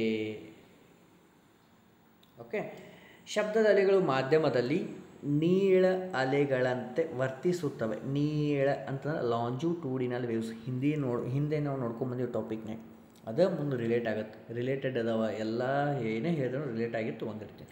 ಶಬ್ದಗಳ ಬಗ್ಗೆ ಅಧ್ಯಯನ ಮಾಡುವನ್ನ ಏನಂತೀವಿ? ಅಕಾಸ್ಟಿಕ್ ಅಂತೀವಿ. ಅಕಾಸ್ಟಿಕ್ ಪಾಯಿಂಟ್ಸನ್ನು ಇವೆಲ್ಲ ನೆನಪಿಟ್ಟುಕೋರಿ, ಸುಮ್ಮನೆ ಹೇಳತ್ತಿಲ್ಲ. ಅಕಾಸ್ಟಿಕ್ ಅಂತೀವಿ. ಅದೇ ರೀತಿ ಶಬ್ದದ ತೀವ್ರತೆಯನ್ನು ಅಳೆಯಲು ಆಡಿಯೋಮೀಟರನ್ನು ಯೂಸ್ ಮಾಡ್ತೀವಿ. ಆಡಿಯೋಮೀಟರನ್ನು ಯೂಸ್ ಮಾಡ್ತೀವಿ. ಶಬ್ದದ ಅಲೆಗಳ ತೀವ್ರತೆಯನ್ನು, ಶಬ್ದದ ತೀವ್ರತೆಯ SI ಯೂನಿಟ್ ಏನಂತೀವಿ? ಡೆಸಿಬಲಲ್ಲಿ ಮಾಡ್ತೀವಿ. ಏನು? ಡೆಸಿಬಲ್. ಇದು ಕ್ವಶನ್ ರೈಸ್ ಆಗೈತಿ. ಇದು ಆಗ್ಯದ, ಇದು ಆಗ್ಯದ. ಇದು 4 ಆಪ್ಷನ್ ಕೊಡ್ತಾರೆ, ಯಾವುದು ಕರೆಕ್ಟ್ ಅದ ಅಂತೇಳಿ ಕೇಳ್ಯಾರ. ಯಾಕೆ ಸಿಂಗಲಲ್ಲಿ ಇವ್ನು ಹೇಳ್ತೀನಿ ಅಂತ, ಸಿಂಗಲ್ ಪಾಯಿಂಟಲ್ಲಿ very very important repeated questions ಬೇರೆ ಬೇರೆ ಎಕ್ಸಾಮ್ಸ್ಗಳಲ್ಲಿ ಕೇಳ್ಯಾಕಾರ, ನಿಮಗೂ ಬರುವಂಥ ಚಾನ್ಸಸ್ ಅದ. ಓಕೆ, ಡನ್ನ. ನೆಕ್ಸ್ಟ್ ಎಲ್ಲೆಲ್ಲಿ ಎಷ್ಟೆಷ್ಟು ಏನು ಡೆಸಿಬಲ್ ಒಳಗಿರುತ್ತೆ ಈಗ ನೋಡಿ. 5 ಡೆಸಿಬಲ್ ಅಂದಾಗ ಹೃದಯ ಬಡಿತದ ಶಬ್ದದ ತೀವ್ರತೆ ಎಷ್ಟಿರುತ್ತೆ? 5 ಡೆಸಿಬಲ್ ಇರುತ್ತೆ. ಅದೇನಂತಾರಲ್ಲ, ಸಮಾಧಾನಲೆ ಕೈ ಇಟ್ಟು ನೋಡ್ಕೊಂಡ್ರೆ ಡಬ್ ಡಬ್ ಡಬ್ ಅನ್ನೋದು ಗೊತ್ತಾಗುತ್ತೆ, ಅದು ಅತಿ ಕಡಿಮೆ ಅನ್ನ. ಆಮೇಲೆ 10 ಡೆಸಿಬಲ್ ನಾವು ಉಸಿರಾಡೋದು, ಉಸಿರಾಟ ಸೌಂಡ್ ಮಾಡ್ತೀವಿ, ಉಸಿರನ್ನು ಒಳಗೆ ತೆಗೋದು ಹೊರಗೆ ತೆಗೋದು, ಈ ರೀತಿ ಸೌಂಡ್ ಬರುತ್ತಲ್ಲ ಅದು. ನೆಕ್ಸ್ಟ್ ಪಿಸು ಮಾತು, ಕಿವಿಯೊಳಗೆ ಹೇಳ್ತೀರಿ, ಆಮೇಲೆ ಫೋನ್ ಒಳಗೆ ಮಾತಾಡ್ತೀರಿ, ಸಂಭಾಷಣೆ, ಅದು 20 ಡೆಸಿಬಲ್ವರೆಗೂ ಇರುತ್ತೆ. ಈ 4 ಕ್ವಶನ್ಗಳು ಅರೈಸ್ ಆಗ್ಯಾವ. 30 to 60 ಡೆಸಿಬಲ್ ಅಂದಾಗ ಸಾಮಾನ್ಯ ಸಂಭಾಷಣೆ ಅಂತೀವಿ. 85 ಡೆಸಿಬಲ್ ಅಂದಾಗ ವಾಹನಗಳ ಶಬ್ದ ಅಂತೀವಿ. ಅದೇ ರೀತಿ ನೀವು ಜಾತ್ರೆಯಾಗ, ನೀವು ಇದ್ರಾಗ ಮದುವೆ ಒಳಗೆ DJ ಹಚ್ಚಿರ್ತಿರಲ್ಲ, ಅದು 95 ಡೆಸಿಬಲ್ವರೆಗೂ ಇರುತ್ತೆ. ಟ್ರೈನ್ಗಳ ಹಾರ್ನ್ ಇರ್ತಾವಲ್ಲ ಅದೇ ರೀತಿ. ಆಮೇಲೆ ಕಾರ್ಖಾನೆಗಳ ಶಬ್ದ, ಗುಡುಗಿನ ಶಬ್ದ ಏನಿರ್ತಲ್ಲ 110 ಡೆಸಿಬಲ್ವರೆಗೂ ಇರುತ್ತೆ. 120ರಿಂದ 140 ಡೆಸಿಬಲ್ ವಿಮಾನದ ಹಾರಾಟ, ಹೆಲಿಕಾಪ್ಟರ್ಗಳ ಹಾರಾಟ, ಅದರ ಸೌಂಡ್ ಕೇಳಿದ್ರೆ ಗೊತ್ತಾಗುತ್ತೆ ಅವ್ರ ಸೈಡ್ ನಿಂತಾಗ. ಅದೇ 200 ಡೆಸಿಬಲ್ ಅಂತಂದಾಗ ಸ್ಫೋಟಕಗಳ ಶಬ್ದ, ರಾಕೆಟ್ಗಳ ಉಡಾವಣೆ ಶಬ್ದ, ಇವು ಏನಿರ್ತವೆ 200 ಡೆಸಿಬಲ್ವರೆಗೂ ಇರ್ತವೆ. ಯಾವ್ದ್ಯಾವುದು ಎಷ್ಟೆಷ್ಟು ಲಿಮಿಟ್ ಅದ ಅಂತೇಳಿ ನಿಮ್ಗೆ ಗೊತ್ತಿರಬೇಕು. ಈಗಾಗಲೇ ಇವುಗಳಲ್ಲಿ ಕ್ವಶನ್ ಅರೈಸ್ ಆಗಿದೆ. ಓಕೆ, ನೆಕ್ಸ್ಟು ಶಬ್ದದ ವೇಗ ಮೊದಲ ಬಾರಿಗೆ ಪರಿಚಯಿಸಿದವರು ಯಾರು ಹೇಳ್ರಿ? ನ್ಯೂಟನ್ ಮತ್ತು ಲ್ಯಾಪ್ಲಸ್ ಅಂತೀವಿ. V inversely proportional to √T / √ρ ಅನಿಲಗಳ ಸಾಂದ್ರತೆ ಅಂತೀವಿ. ಓಕೆ, ಇದು ಫಾರ್ಮುಲಾ ಸುಮ್ಮನೆ ಗೊತ್ತಿಲ್ಲ, PUCಗೆಲ್ಲ ಕೇಳಿರ್ತಾರೆ, ನಿಮಗೂ ಗೊತ್ತಿರಲಿ. ಹಾಂ, ಇಲ್ಲಿ ಬಂತು ನೋಡ್ರಿ, ಬರ್ರಿ. ಗಾಳಿಯಲ್ಲಿ ಎಷ್ಟಿರುತ್ತೆ ರೀ ಶಬ್ದದ ವೇಗ ಅಂತಂದ್ರೆ 311 ಮೀಟರ್/ಸೆಕೆಂಡ್ ಇರುತ್ತೆ. ಅಲ್ಲಿ ಟೆಂಪ್ರೇಚರ್ ಏನಿರುತ್ತೆ 0 ಡಿಗ್ರಿ ಸೆಲ್ಸಿಯಸ್ ಇರುತ್ತೆ. ಅದೇ ಗಾಳಿಯಲ್ಲಿ 25 ಡಿಗ್ರಿ ಸೆಲ್ಸಿಯಸ್ ಇದ್ದಾಗ 340 ಮೀಟರ್/ಸೆಕೆಂಡ್ವರೆಗೂ ಇರುತ್ತೆ. ಆಮೇಲೆ ನೀರು ದ್ರವಗಳಲ್ಲಿ ಏನಿರುತ್ತೆ 1500 ಮೀಟರ್/ಸೆಕೆಂಡ್. ಘನ ವಸ್ತುಗಳಲ್ಲಿ 5000 ಮೀಟರ್/ಸೆಕೆಂಡ್. ಲೋಹಗಳಲ್ಲಿ 6530 ಇರುತ್ತೆ. ಅಲೋಹಗಳ ಅಂದರೆ ವಜ್ರಗಳಲ್ಲಿ 12000 ಮೀಟರ್/ಸೆಕೆಂಡ್. ಈ ಗಣಗಳಲ್ಲಿ, ಆಮೇಲೆ ದ್ರವಗಳಲ್ಲಿ, ಆಮೇಲೆ ಗಾಳಿಯಲ್ಲಿ ಇವು 4 ಕೂಡ ಕೇಳ್ಯಾರ ಅಂದರೆ ಇವು 2 ನೆನಪಿಟ್ಕೋಬೇಕು ಮಾತು, ಯಾಕಂದರೆ ಅವು ಕೇಳೋ ಚಾನ್ಸಸ್ ಅದ, ಗೊತ್ತಾಯ್ತಾ? ಅದೇ ರೀತಿ ನೆಕ್ಸ್ಟ್ ಅಲೆಗಳ ಆವೃತ್ತಿ ಶ್ರೇಣಿ ಅಂತೀವಿ. ಅಲೆಗಳ ಆವೃತ್ತಿ ಶ್ರೇಣಿ ವೇವ್ ಫ್ರೀಕ್ವೆನ್ಸಿ ರೇಂಜ್ ಅಂತೀವಿ. ಅಲ್ಲಿ 2 ಬರ್ತವೆ. ಒಂದು ಅಶ್ರವ್ಯ ಇನ್ಫ್ರಾಸಾನಿಕ್ ರೇಂಜ್ ಅಂತೀವಿ, ಇನ್ನೊಂದು ಶ್ರವಣ ಶ್ರೇಣಿ ಅಂತೀವಿ, ಅಂದ್ರೆ ಆಡಿಬಲ್. ಅಂದ್ರೆ ಇಲ್ಲಿ ವೆರಿ ಇಂಪಾರ್ಟೆಂಟ, ಇವು ಸುಮ್ಮನೆ ಹೇಳತ್ತಿಲ್ಲ. ಹಾಂ, ಇಲ್ಲಿ ಅಲೆಗಳ ಆವೃತ್ತಿಯ ವ್ಯಾಪ್ತಿ 20 ಹರ್ಟ್ಜ್ಗಿಂತ ಕಡಿಮೆ ಇರುವ ಶಬ್ದವನ್ನು ಅಶ್ರವ್ಯ ಶಬ್ದ ಎನ್ನುವರು ಕೇಳ್ಯಾರ. ಫಾರ್ ಎಕ್ಸಾಂಪಲ್ ಭೂಕಂಪದ ಅಲೆಗಳು ಸಿಸ್ಮಿಕ್ ವೇವ್ಸ್ ಅಂತೀವಿ. ಶ್ರವಣ ಶ್ರೇಣಿ ಆಡಿಬಲ್ ರೇಂಜ್ ಅಂದಾಗ 20 ಹರ್ಟ್ಜ್ರಿಂದ 20 ಕಿಲೋ ಹರ್ಟ್ಜ್ವರೆಗೂ ಇದರ ರೇಂಜ್ ಇರುತ್ತೆ. ಇದನ್ನು ಕೇಳ್ಯಾರ ನೋಡ್ರಿ, PCಗಳಿಗೆ ಎಕ್ಸಾಮ್ಸ್ಗಳಲ್ಲಿ ಕೇಳ್ಯಾರ. ಗೊತ್ತಾಯಿತು? ಅಶ್ರವ್ಯ ಅಂತ ಇನ್ಫ್ರಾಸಾನಿಕ್, ಅಶ್ರವ್ಯ ಅಂತಂದ್ರೆ 20 ಹರ್ಟ್ಜ್ಗಿಂತ ಕಡಿಮೆ ಇರೋದು. ಆಡಿಬಲ್ ಅಂತಂದ್ರೆ ಶ್ರವಣ ಶ್ರೇಣಿ ಶಬ್ದ ಅಂತಂದಾಗ, ಅಲೆಗಳಂತಂದಾಗ ಅವು 20 ಹರ್ಟ್ಜಿಂದ 20 ಕಿಲೋ ಹರ್ಟ್ಜ್ವರೆಗೂ ರೇಂಜನ್ನು ಹೊಂದ್ಯಾವ. ಸಾಮಾನ್ಯ ಸಂಭಾಷಣೆ, ಸಂಗೀತ ವಾದ್ಯಗಳ, ವಾಹನಗಳ ಶಬ್ದ, ಪ್ರಾಣಿ ಪಕ್ಷಿಗಳ ಶಬ್ದ ಫಾರ್ ಎಕ್ಸಾಂಪಲ್. ಆಮೇಲೆ ಶ್ರವಣಾತೀತ ಅಂತೇಳಿ ಇನ್ನೊಂದು ಬರುತ್ತೆ. ಶ್ರವಣಾತೀತ ಅಂದರೆ ಇಲ್ಲೇ ಗೊತ್ತಿರಬೇಕು. ಅಲ್ಟ್ರಾಸಾನಿಕ್ಸ್ ಅಂದ್ರೆ 20 ಕಿಲೋ ಹರ್ಟ್ಜ್ಗಿಂತ ಹೆಚ್ಚಿರುತ್ತದೆ, ಡೇಂಜರಸ್ ಅಂತ. ಹೆಂಗೆ ವಾಹನಗಳ ವೇಗವನ್ನು ಪತ್ತೆ ಹಚ್ಚಲು ರೆಡಾರ್ ಗನ್ಗಳಲ್ಲಿ ಬಳಕೆ ಮಾಡ್ತೀವಿ. ಯಾವುದು? ಶ್ರವಣಾತೀತ ಅಲೆಗಳನ್ನು. ಸಮುದ್ರದ ಆಳವನ್ನು ಪತ್ತೆ ಹಚ್ಚಲು ಮಾಡ್ತೀವಿ. ವಸ್ತುಗಳ ಗುರುತಿಸಲು ಸೋನಾರ್ಗಳಲ್ಲಿ ಬಳಕೆ ಮಾಡ್ತೀವಿ. ಆಮೇಲೆ ಮಿಶ್ರಲೋಹಗಳ ವಿಧಾನಗಳಲ್ಲಿ ಬಳಕೆ. ಬಾವಲಿಗಳು 100 ಕಿಲೋ ಹರ್ಟ್ಜ್ಗಳಲ್ಲಿ ಕೆಲಸ ನಿರ್ವಹಿಸುತ್ತವೆ. ಭಾಳ ಇಂಪಾರ್ಟೆಂಟು, ಗೊತ್ತಾಯ್ತಾ? ಬ್ಯಾಟಲ್ ಅಂತೀವಲ್ಲ, ಅವು ಏನಂತೀವಿ 100 ಕಿಲೋ ಹರ್ಟ್ಜ್ವರೆಗೂ ಅವು ಕೆಲಸ ನಿರ್ವಹಿಸ್ತವೆ. ಎಲ್ಲ ರೀತಿಯ ಸ್ಕ್ರೀನಿಂಗ್ಗಳಲ್ಲಿ ಬಳಕೆ ಮಾಡ್ತೀವಿ. ಈ ಥರದ ಈ 3 ವೆರಿ ಇಂಪಾರ್ಟೆಂಟ್. ಇವುಗಳ ರೇಂಜನ್ನು ನೆನಪಿಟ್ಕೋರಿ, ಭಾಳ ಇಂಪಾರ್ಟೆಂಟ್. ನೆಕ್ಸ್ಟು ಇನ್ನೂ ಅದಾವೆ ಇಲ್ಲಿ. ಕಿಡ್ನಿಯಲ್ಲಿರುವ ಕಲ್ಲನ್ನು ಪತ್ತೆ ಹಚ್ಚಲು, ಕಠಿಣವಾದ ವಸ್ತುಗಳ ಕತ್ತರಿಸಲು, ವೈದ್ಯಕೀಯ ಉಪಕರಣ ಸಂಸ್ಕರಿಸಲು, ಕೊಳಲುಗಳ ಉದ್ದ ವ್ಯತ್ಯಾಸವಿದ್ದರೂ ಒಂದೇ ರೀತಿಯ ಶಬ್ದ ಬರಲು ಬಳಸುತ್ತಾರೆ ನೋಡ್ರಿ. ಆಮೇಲೆ ಬ್ಲೈಂಡ್ ಸ್ಟಿಕ್, ಕೂಡರ ಕೈಯಲ್ಲಿ ಒಂದು ಕೋಲಿರುತ್ತಲ್ಲ, ಅಲ್ಲಿ ಕೂಡ ಬಳಕೆ. ಸುಳ್ಳುಗಳನ್ನು ಪತ್ತೆ ಹಚ್ಚಲು, ಜಲಚರಗಳ ತನ್ನ ರಕ್ಷಣೆಗಾಗಿ ಈ ರೀತಿಯ ಅಲೆಗಳನ್ನು ಬಳಸುತ್ತಾರೆ. ಅವುಗಳಿಂದ ರಕ್ಷಣೆಗಾಗಿ ಈ ರೀತಿಯ ಅಲೆಗಳನ್ನು ಬಳಕೆ ಮಾಡ್ತೀವಿ ಅಂತ ಹೇಳ್ತೀವಿ. ಓಕೆ, ನೆಕ್ಸ್ಟ್ ಇದು ಕ್ವಶನ್ನು ಒಂದು ಸಲ PSI PCಗೆ ರೈಸ್ ಆಗೈತಿ. ಏನು ನೋಡ್ರಿ, ಎಕೋ ಅಂತೀವಲ್ಲ, ಪ್ರತಿಧ್ವನಿ. ಗೋಲ್ ಗುಮ್ಮಟ್ ನೋಡಿರಿ, ವಿಜಯಪುರದಲ್ಲ, ಅಲ್ಲಿ ಪ್ರತಿಧ್ವನಿ ಆಗುತ್ತೆ. ಅದೇ ಇಲ್ಲಿ ಹೇಳ್ತೀನಿ, ಎಕೋ ಅಂತೀವಿ. ಅದಕ್ಕೂ ಒಂದು ಸೂತ್ರದ ನೋಡಿ, ಏನು? ಧ್ವನಿ ಅಥವಾ ಶಬ್ದ ಪ್ರತಿಫಲಿಸುವ ಕ್ರಿಯೆಯೇ ಪ್ರತಿಧ್ವನಿ. ಅದು ಈಗ ಹೆಂಗೆ ಬೆಳಕು ಪ್ರತಿಫಲಿಸ್ತದಲ್ಲ, ಅದೇ ರೀತಿ ಶಬ್ದವು ಅಥವಾ ಧ್ವನಿ ಪ್ರತಿಫಲನೆ ಹೊಂದಿದರೆ ಎಕೋ ಆಗುತ್ತೆ ಅಂತ ಹೇಳ್ತೀವಿ. ಈಗ ಇನ್ನೊಂದು ಪಾಯಿಂಟು, ಪ್ರತಿಧ್ವನಿ ಆಗಲು ಇರಬೇಕಾದ ಕನಿಷ್ಠ ದೂರ ಏನೈತಲ್ಲ 17 ಮೀಟರ್. Very important. 17 ಮೀಟರ್ ಕೇಳ್ಯಾರ ಕ್ವಶನು. 17 ಮೀಟರ್. ಪ್ರತಿಧ್ವನಿ ದೂರವನ್ನು ಪತ್ತೆ ಹಚ್ಚಲು ಸೂತ್ರ ಇಲ್ಲೇ ಐತೆ ನೋಡ್ರಿ. Distance equal to V T divided by 2. D means distance, ಪ್ರತಿಧ್ವನಿಯ ದೂರ, ವಿ ಮಾಧ್ಯಮದಲ್ಲಿ ಶಬ್ದದ ವೇಗ, ಪ್ರತಿಧ್ವನಿ ಸಮಯ. ಈ ಮಾಧ್ಯಮದ ಶಬ್ದದ ವೇಗ ಅಂತ ಇನ್ಕ ಎಷ್ಟೆಷ್ಟು ವೇಗ ಅದ ಅಂತ ಹೇಳಿನಲ್ಲ, ಅದೇ ಪಾಯಿಂಟ್. ನೆಕ್ಸ್ಟು ಈ 17 ಮೀಟ್ರನ್ನು ನೆನಪಿಟ್ಕೋಬೇಕು. ಅದೇ ರೀತಿ ನೆಕ್ಸ್ಟು ನಮ್ಮ ಭಾರತದಲ್ಲಿನ ಪ್ರಸಿದ್ಧ ಪ್ರತಿಧ್ವನಿ ಸ್ಥಳ ಗೋಳಗುಮ್ಮಟ. ಫಸ್ಟಿಗೆ 7 ಟೈಮ್ಸ್ ಹಾಕಿತ್ತದು. ಈಗ ಬರ್ಬರ್ತಾ ಏನಾಗೈತಿ 5 ಟೈಮ್ಸ್ ಅಥವಾ 4 ಟೈಮ್ಸ್ ಆಗೈತಂತ ಅಂತಾರೆ. 5 or 4 ಅಂತೀವಿ. ಹೋಗಿರ್ತಾರಲ್ಲ ಕೆಲವು ಹುಡುಗರು, ಅದು ಇದು ಕೆತ್ತೋದು ಬರೆಯೋದು, ಯಾವ್ದಾರು ನಾವನ ಹೆಸರು ಆಕೆ ಹೆಸರು ಕೂಡ ಬರೋದು ಎಲ್ಲ ಮಾಡಬಾರ್ದು. ಪ್ರೇಕ್ಷಣೀಯ ಸ್ಥಳಗಳನ್ನ ನಾವೇ ಕಾಪಾಡ್ಕೊಂಡು ಹೋಗಬೇಕು. ಓಕೆ. ನೆಕ್ಸ್ಟು ಪ್ರಪಂಚದಲ್ಲಿ ಪ್ರಸಿದ್ಧವಾದ, ಭಾರತದಲ್ಲಿ ಗೋಳಗುಮ್ಮಟ, ಪ್ರಪಂಚದಲ್ಲಿ ಆದಂಥ ಯಾವುದು ಕಿಲ್ಲರ್ನಿ ಬೆಟ್ಟಗಳು ಅಂತೀವಿ. ಐಲ್ಯಾಂಡ್ ಒಳಗದ ಕಿಲ್ಲರ್ನಿ ಬೆಟ್ಟಗಳು. ಇದು 100ಕ್ಕಿಂತ ಹೆಚ್ಚಾಗಿ ಕೇಳಿಸಿದ್ವಿ. 98 ಬಾರಿ ಕೇಳಿಸೋದು ಅಂತ ಹೇಳ್ತೀವಿ. 98 ಟೈಮ್ಸ್ ಪ್ರತಿಧ್ವನಿ ಕೇಳಿಸ್ತದೆ ನೋಡ್ರಿ. ಒಂದು ಸಲ ಮಾತಾಡಿದ್ರೆ ಅವು 98 ಬಾರಿ ಕೇಳಿಸ್ತದೆ. ಏನಾರೇ ಮಾತಾಡ್ರಿ ನೀವು, ಮತ್ತು ಏನಾರೇ ಮಾತಾಡಿದ್ರೆ ಬೈಯಂಗಿಲ್ಲ ಅಲ್ಲಿ. ಹೌದಿಲ್ಲ? ಹತ್ತಾರು ಮಾಡ್ತೀರಿ ನೀವು. ಗೊತ್ತಾಯ್ತಾ? ಎಸ್. ಪ್ರತಿಧ್ವನಿಯನ್ನು ನಿಯಂತ್ರಿಸಲು ಇರುವ ಕ್ರಮಗಳು. ಆ ಪ್ರತಿಧ್ವನಿಯನ್ನು ನಾವು ಕಂಟ್ರೋಲ್ ಮಾಡಬೇಕು. ಆವಾಗ ಏನೇನು ಮಾಡಬೇಕು ಅಂಥೇಳಿ ಇಲ್ಲಿ ಅದಾವ. ಯಾಕಂದ್ರೆ ನೀವು ಹಾಲ್ಗಳಲ್ಲಿ ಆಗಲಿ, ಕೆಲವೊಂದು ಕನ್ಸ್ಟ್ರಕ್ಷನ್ಗಳಲ್ಲಾಗಲಿ ನೀವು ಕಂಟ್ರೋಲ್ ಮಾಡ್ಬೇಕಾದ್ರೆ ಏನು ಮಾಡ್ಬೇಕಂತ ಇಲ್ಲಿ ಹೇಳಿರ್ತಾರೆ. ಕೊಠಡಿಗಳಲ್ಲಿ ಉತ್ತಮ ಗಾಳಿ ಸಂಪರ್ಕ ಕಿಟಕಿ ಅಳವಡಿಸಬೇಕು. ದೊಡ್ಡ ದೊಡ್ಡ ಕಿಟಕಿ ಇರಬೇಕು, ಗಾಳಿ ಆಡಬೇಕು ಹೇಳ್ತಾರೆ. ಪರದೆಗಳಿಂದ ಅಲಂಕರಿಸುವುದು. ಪರದೆಗಳ ಬರ್ತಾವಲ್ಲ. ಶಾಲಾ ಕಾಲೇಜುಗಳು ILU. ಮತ್ತೇನರ ಓದಬೇಡ್ರಿ ಅದನ್ನ. ILU. ಓಕೆ.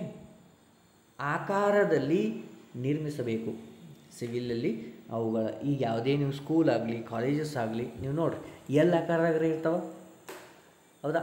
ಆಕಾರದಾಗ್ರೆ ಇರ್ತಾವೆ, ಇಲ್ಲ ಯು ಆಕಾರದಾಗ ಇರ್ತಾವೆ. ಯಾಕೆ ಹೇಳಿ? ಯಾಕೋ ಆಗಬಾರ್ದು ಅಂತೇಳಿ ಕನ್ಸ್ಟ್ರಕ್ಷನ್ ಮಾಡ್ತೀವಿ. ಅದು ಸಿವಿಲ್ ಒಳಗೆ ಐತದು. ಆಮೇಲೆ ಸಭಾಂಗಣ ಹಾಗೂ ಸಿನಿಮಾ ಥಿಯೇಟ್ರ್ಗಳಲ್ಲಿ ಕಮಾನಿನ ರೂಪದಲ್ಲಿ ಮೇಲ್ಛಾವಣಿಯಲ್ಲಿ ನಿರ್ಮಿಸುತ್ತಾರೆ. ಈಗ ಥಿಯೇಟ್ರ್ ಒಳಗೆ ನೋಡಿರ್ತೀರಿ, ಮೇಲ್ಗಡೆ ಹೋದಂಗೆ ಸೈಡಿಗೆ ದೊಡ್ಡ ವಿಂಡೋ ಹಾಕಿರ್ತಾರೆ ನೋಡಿರಿ, ಅದು. ಇಲ್ಲ ನೀವು ಮಡಿಕೆಗಳನ್ನ ಕಟ್ಟಿರ್ತಾರೆ ನೋಡಿರಿ ಕಲ್ಯಾಣ ಮಂಟಪಗಳಲ್ಲಿ. ಅದು ಯಾವುದಕ್ಕಂದ್ರೆ ಅದಕ್ಕೆ ಕಟ್ಟಿರ್ತಾರೆ. ಪ್ರತಿಧ್ವನಿಯಿಂದ ಸಮುದ್ರದ ಆಳವನ್ನು ಪತ್ತೆ ಹಚ್ತಾರೆ ನೋಡಿರಿ. ಪ್ರತಿಧ್ವನಿಯಿಂದ ಸಮುದ್ರದ ಆಳವನ್ನು ಪತ್ತೆ ಹಚ್ತಾರೆ. ಆಮೇಲೆ ವಾಹನಗಳ ವೇಗವನ್ನು ಕೂಡ ಪತ್ತೆ ಹಚ್ತೀರಿ ನೋಡಿ. ಸಮುದ್ರದ ಆಳವನ್ನು ಹೆಂಗೆ ಪತ್ತೆ ಹಚ್ತಾರೆ ಸರ?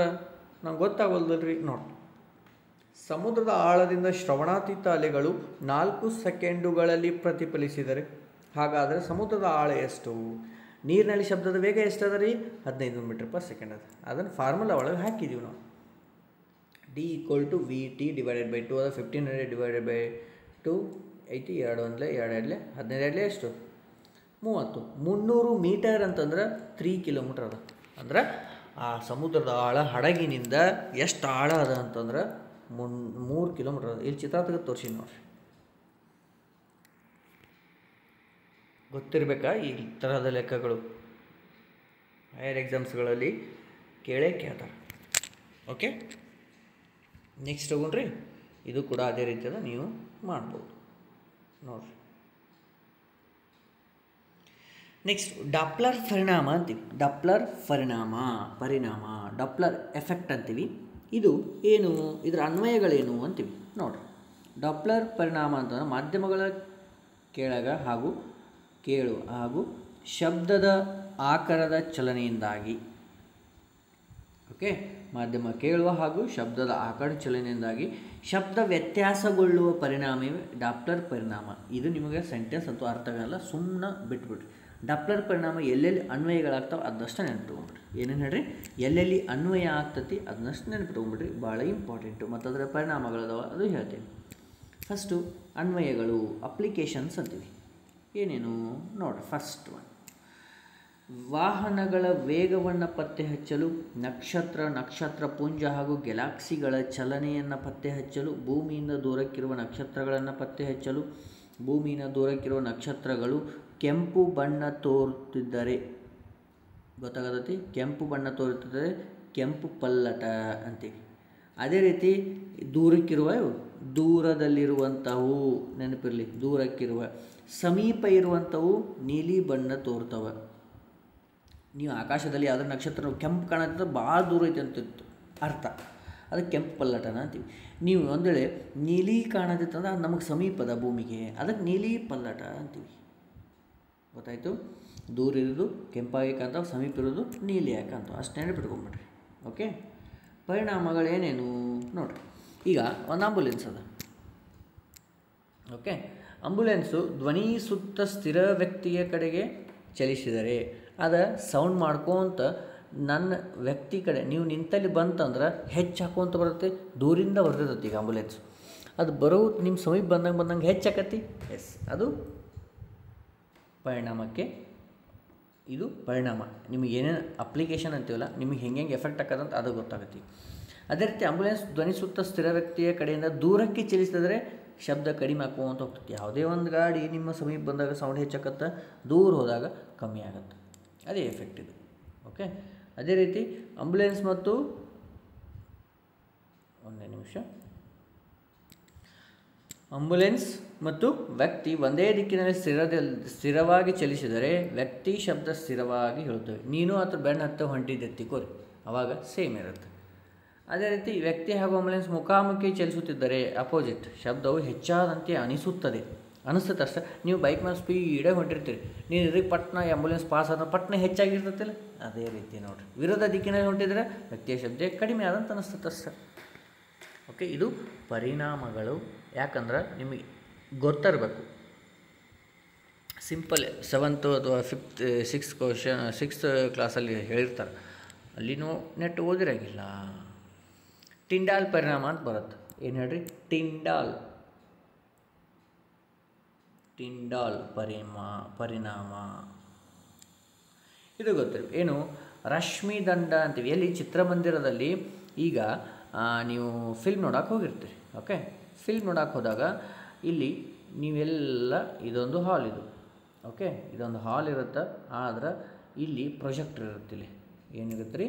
ಪ್ರೊಜೆಕ್ಟರ್. ಇಲ್ಲಿ ಪ್ರೊಜೆಕ್ಟರ್ ಇರುತ್ತೆ ಹಿಂದೆ ಕಿಟಕಿ ಒಳಗೆ. ಇಲ್ಲಿಂದ ನಿಮಗೆ ಇಲ್ಲಿ ಬೀಳ್ತಿರ್ತೈತಿ ಪಿಕ್ಚರ್ ಸೀದಾ, ಹೌದಾ? ಆವಾಗ ಇಲ್ಲಿ ಸಣ್ಣ ನಿಮಗೆ ಕಣಗಳು ಕಾಣಿರ್ತಾವೆ ರೀ.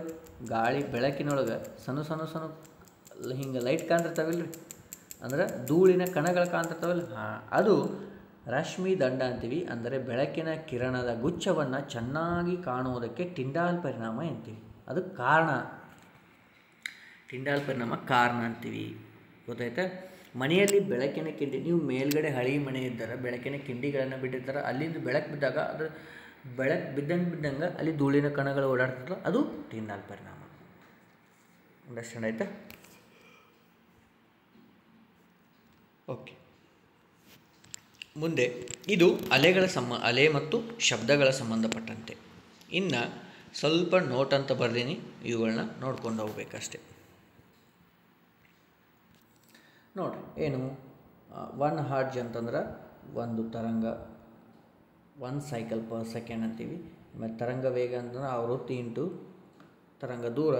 ಇಲ್ಲಿ ಕಂಪನದ ವಿಸ್ತಾರ ಅಂತಂದಾಗ ಇವು ಸುಮ್ಮನೆ ಹೈಯರ್ ಎಕ್ಸಾಮ್ಸ್ಗಳಲ್ಲಿ ಬರ್ತಾವಂತೇಳಿ ನಾನು ಬರೆದಿದ್ದು. ಇರಲಿ, ನಿಮಗೆ ಬೇಕಾಗಿದ್ದು ಅಷ್ಟೇ ಇಲ್ಲಿ ಹೇಳೋದು ನೋಡಿರಿ. 1 ಕಿಲೋಮೀಟರ್ ದೂರದಲ್ಲಿ ಸಾಮಾನ್ಯ ಸಂಭಾಷಣೆಯ ಶಬ್ದದ ಪರಿಮಾಣ 40 ಡೆಸಿಬಲ್ವರೆಗೂ ಇರ್ತೈತಿ. ಆಮೇಲೆ ಸಾನಿಕ್ ಬೂಮ್ ಅಂತೀವಿ. ಸಾನಿಕ್ ಬೂಮ್ ಅಂದಾಗ ಯಾವುದೇ ಕಾಯವು ಜವವು ಶಬ್ದದ ಜವಕ್ಕಿಂತ ಹೆಚ್ಚಿದ್ದರೆ ಅದನ್ನು ಸಾನಿಕ್ ಬೂಮ್ ಅಂತೀವಿ. ಸೂಪರ್ ಸಾನಿಕ್ ಜವದಲ್ಲಿ ಚಲಿಸುತ್ತದೆ ಎಂದು ಹೇಳಲಾಗುತ್ತದೆ. ಓಕೆ, ಭಾಳ ಇಂಪಾರ್ಟೆಂಟ್ ಇವೆಲ್ಲ ಹೈಯರ್ ಎಕ್ಸಾಮ್ಸ್ಗಳಿಗೆಲ್ಲ ಗೊತ್ತಿರಲಿ ಅಷ್ಟೇ. ಗೊತ್ತಾಯ್ತಾ? ಇನ್ನೊಂದು ಇದು ಗೊತ್ತಿರಲಿ. ಡಾಲ್ಫಿನ್ಗಳು ಮತ್ತು ಬಾವಲಿಗಳು, ಕಡಲ ಹಂದಿಗಳು ಶ್ರವಣಾತೀತ ಶಬ್ದವನ್ನು ಉಂಟು ಮಾಡುತ್ತವೆ. ಶ್ರವಣಾತೀತ ಸೋನಾರ್ ಅಂತ ಅಲ್ಲಿ ಮೇಲ್ಗಡೆನ ಆವಾಗಲೇ ಹೇಳಿದ್ದು. ಓಕೆ, ಈಗ ನೆಕ್ಸ್ಟು ಬರುವಂಥದ್ದು ವಿದ್ಯುತ್, ಎಲೆಕ್ಟ್ರಿಸಿಟಿ ಅಂತೀವಿ. ಓಕೆ, ಈಗ ನೆಕ್ಸ್ಟ್ ಏನು ಮಾಡೋಣ ಅಂತಂದ್ರೆ ವಿದ್ಯುತ್, ಎಲೆಕ್ಟ್ರಿಸಿಟಿ ಇದ್ರ ಬಗ್ಗೆ ಸ್ವಲ್ಪ ನೋಡ್ಕೊಂಡು ಹೋಗೋಣ್ರಿ. ಓಕೆ, ಮೇನ್ ಪಾಯಿಂಟ್ಗಳನ್ನು ಹೇಳ್ಕೊಂಡು ಹೋಗ್ತೀನಿ. ನಿಮಗಂತೂ ಆಲ್ರೆಡಿ ನಾನು ಎಲ್ಲ ನೋಟ್ಸ್ ಅಂತೂ ಐತಿ, ನೀವು ನೋಡ್ಕೊಂಡು ಹೋಗ್ರಿ. ಟೈಮ್ ಶಾರ್ಟ್ ಅದ ಅಂತೇಳಿ ನಿಮ್ಗೆ ಮೇನ್ ಪಾಯಿಂಟ್ಗಳನ್ನು ಹೇಳ್ಕೊಂಡು ಹೋಗ್ತೀನಿ. ಓಕೆ. ಇಲ್ಲಿ ವಿದ್ಯುದಾಂಶವನ್ನು ಮೊದಲ ಬಾರಿಗೆ ಪರಿಚಯಿಸಿದವರು ನಿಕೋಲಸ್ ಕೂಲಮ್. ಅದಕ್ಕೋಸ್ಕರ SI ಯೂನಿಟನ್ನು ಏನಿಟ್ಟಾರ ಅಂದ್ರೆ ಕೂಲಮ್ ಅಂತ ಇಟ್ಟಾರ. ಯಾಕಂತ ಕೂಲಮ್ ಅಂತ ಯಾಕೆ ಇಟ್ಟಾರ ಅಂತಂದ್ರೆ ಅದನ್ನು ಮೊದಲ ಬಾರಿಗೆ ಪರಿಚಯಿಸೋದು ಯಾರು? ಕೂಲಮ್ ಅಂತೇಳಿ. ಇಲ್ಲಿ ಧನ ವಿದ್ಯುತಾಂಶ ಋಣ ಪ್ಲಸ್ಸು ಮೈನಸ್ ಅಂತೇಳಿ ಗೊತ್ತಿರಬೇಕು. ಋಣ ಅಂದ್ರೆ ಮೈನಸ್ಸು, ಗೊತ್ತಾಯ್ತಾ? ಹೋಗುನು? ಓಕೆ, ಬರೀ ಇಂಪಾರ್ಟೆಂಟನ್ನು ಹೇಳ್ಕೊತ ಹೋಗ್ತೀನಿ. ಇಲ್ಲಿ ಓಮ್ ನಿಯಮ ಅಂತ ಬರುತ್ತೆ. ಓಮ್ ನಿಯಮದಲ್ಲಿ ನಿಮ್ಗೆ ಇದು ಫಾರ್ಮುಲಾ ಗೊತ್ತಿರಬೇಕು. ಯಾವುದು? V = IR ಅಂತೇಳಿ. V = IR ಅಂತೇಳಿ ಇದು ಓಮ್ ನಿಯಮಕ್ಕೆ ಬರುತ್ತೆ. ಓಮ್ ಅಂತಂದಾಗ ಇದನ್ನು ಹಿಂಗೆ ಬರಿತೀವಿ, ಇದಕ್ಕೂ ಓಮ್ ಅಂತೀವಿ. ಓಕೆ, ಹೌದಾ? ಎಸ್.